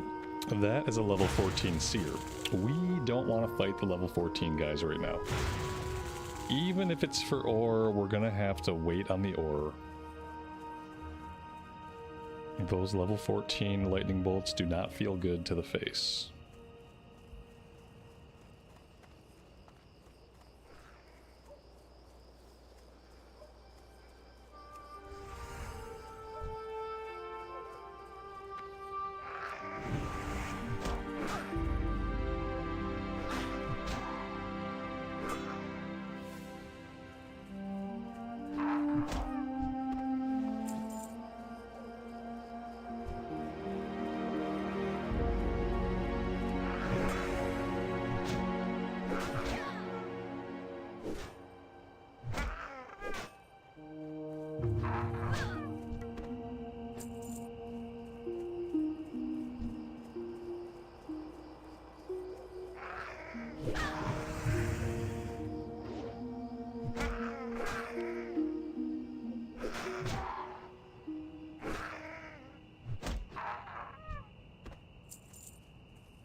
Does Hunter have an advantage?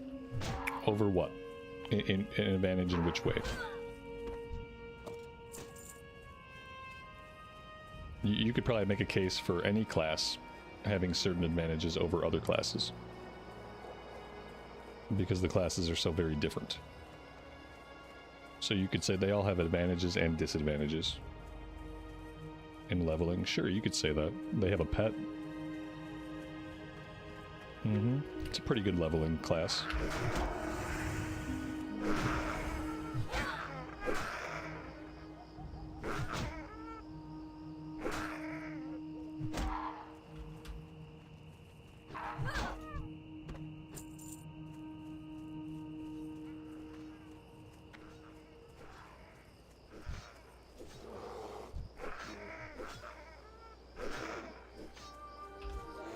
He seems like he has this handled. I'm gonna leave him to it.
Alright, well, the gray chest piece that we just picked up has more armor than the one we currently have.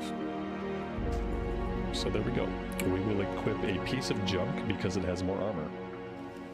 Eventually, pretty soon, we'll be able to make a green chest piece with some actual stats on it.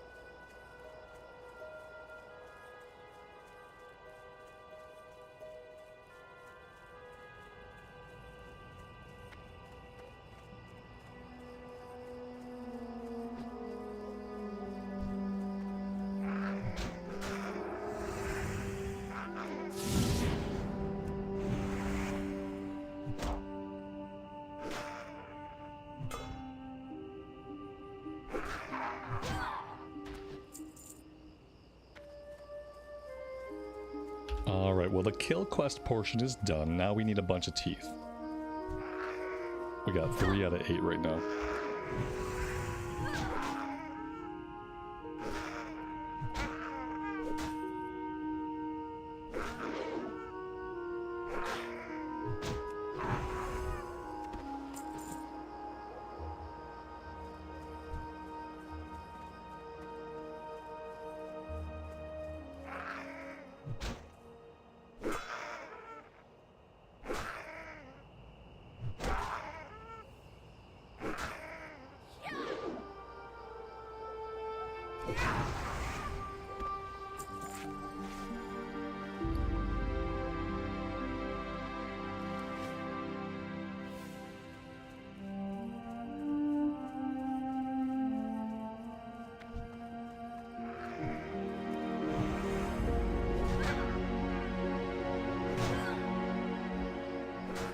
Dragon's Bane, welcome to the stream, buddy.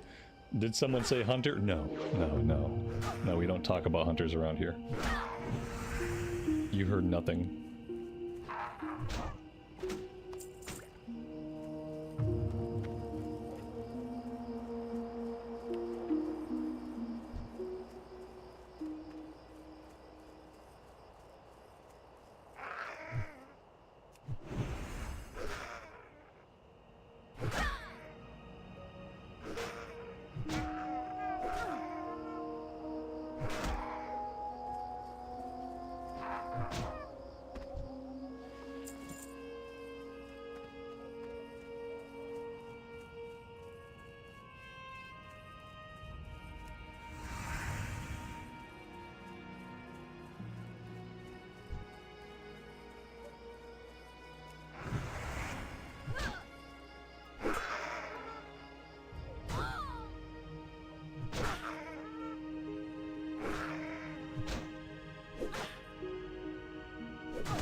CNET, good afternoon, buddy. Welcome to the stream. Hope you were doing fantastic today. What is new? What is good?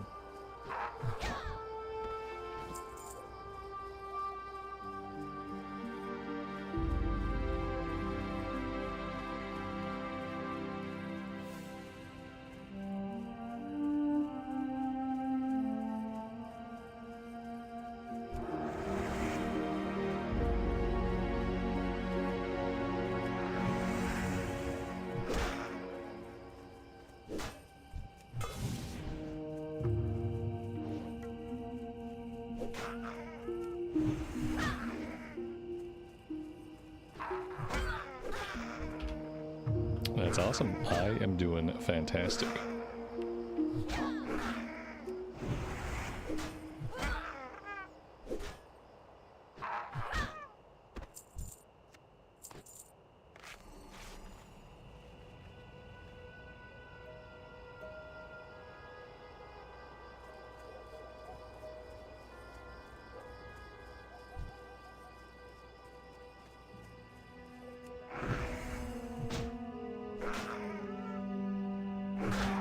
they dropped the Celestial dungeons today. How are those? Are they fun?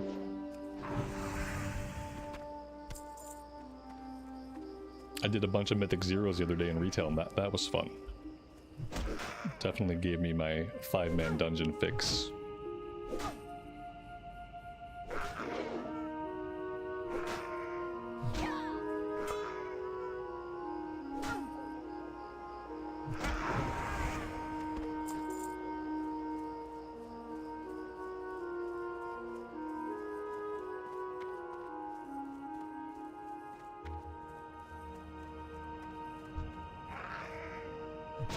I'm glad they made them good. That's awesome.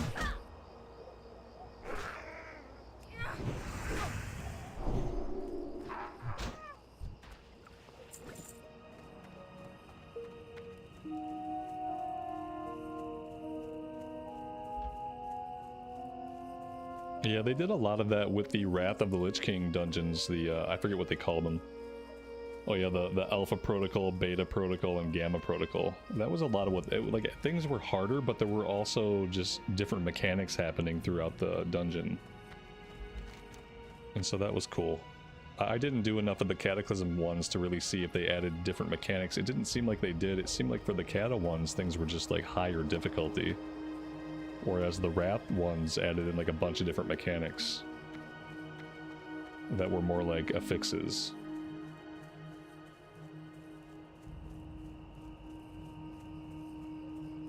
Right, yeah.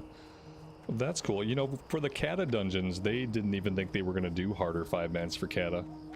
So I guess by the time they pulled the trigger on it, all they could really do from a development standpoint is make them harder. It's cool that they went back to adding, like, actual affixes and different mechanics to those for MOP. That's awesome. It makes it more interesting when the only thing is just, like, it's not just that they hit harder. Because if they just hit harder, then that's just like it's like a healer check, basically. It's like, okay, everything hits harder and is going to live longer. It just makes life hard for your healers. Yeah, I knew that wasn't. I knew that was not the place to be. I knew that was not the place to be. I just went 1 fraction of an inch too close to that group.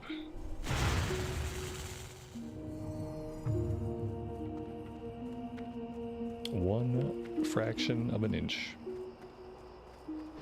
There we go. We're good.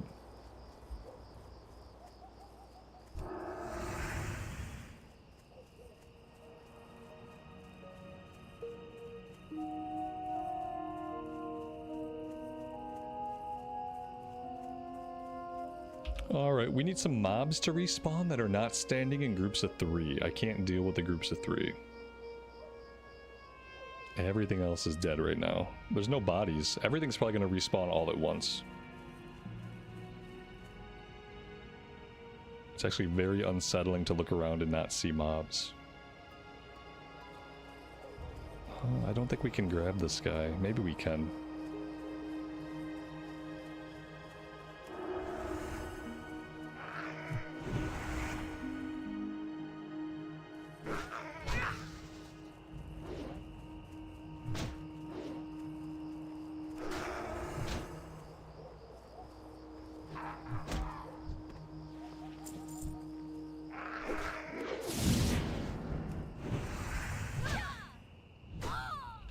Here we go, now we're getting respawns.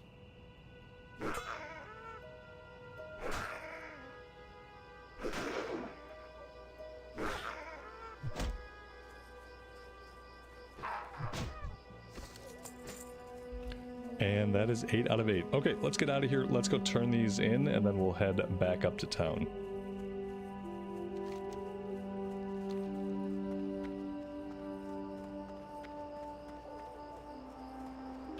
Seen it, you only have 1 rep pally in the raid. I'm not gonna raid, man. I appreciate it. This has been the first time that I've, like, this is the first time that I quit a version of WoW. And I actually quit. You know what I mean? It's the first time that I've quit a version of WoW, and I knew that was the best choice for me. And I have not been tempted to go back. It's like everything that I love in Classic I have in Classic, and everything I love about like endgame, I have in retail. It's like I got 2 bases, and I have them both covered. And like mop doesn't really scratch either itch for me in a meaningful way. It doesn't check any of my classic boxes, and I can get all my endgame boxes checked by retail, and it's typically more interesting for me because it's new content. Yeah, I know I'll probably never log into mop again, and I like in the past I would never like make a definitive statement like that. Even with Cataclysm, that I didn't like Cataclysm a lot, but I knew I would always dabble with it. But with mop, I know that I'm not going back. You know, it's the first time I've known for sure. What can I do for you? See you soon. The Thunder King is gonna win this time? Yeah, maybe. I'm sure somebody will kill him.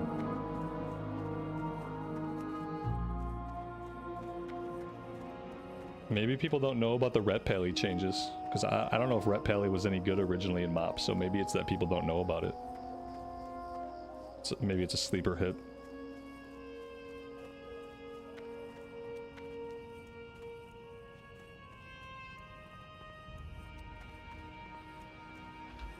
Yep. I'm happy with what we're doing. I like doing hardcore during the week while we wait for TBC, and I like taking a couple days a week to do retail. Doing all my Mythic Zeros the other day felt really good. Got a bunch of gear, getting ready for Mythic Season 3. We got new story content coming out in retail tomorrow. I'm gonna do the new story stuff tomorrow. Probably gonna do some more. I have 1 Mythic Zero to do. Actually, it's reset, so I could do more Mythic Zeros. I can jump right into Mythic 2s. So yeah, that's my plan. I'm gonna play hardcore until TBC is out, and other than that, I'm gonna play retail and do mythics.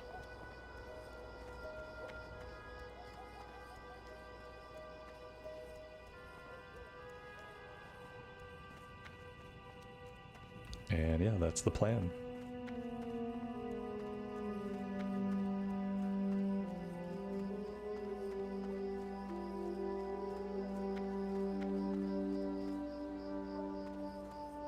It'll be nice to have groups of people to do stuff with in TBC. If a lot of people want to move over when that happens, that'd be awesome.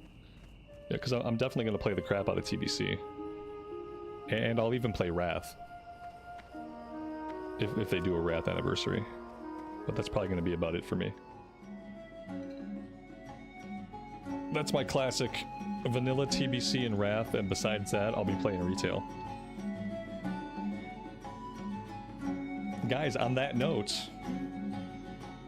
tomorrow we will be playing retail, so if you are someone who's interested in seeing more of Koresh, I invite you to join me tomorrow. We'll be checking that out. I'll probably be doing some mythics as well once the story stuff is done, and I would love to see you then. If you're not interested in retail, we will be right back here in hardcore on Thursday.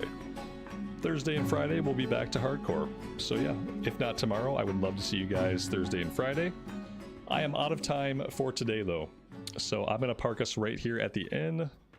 We'll get a little bit of rested experience through tomorrow.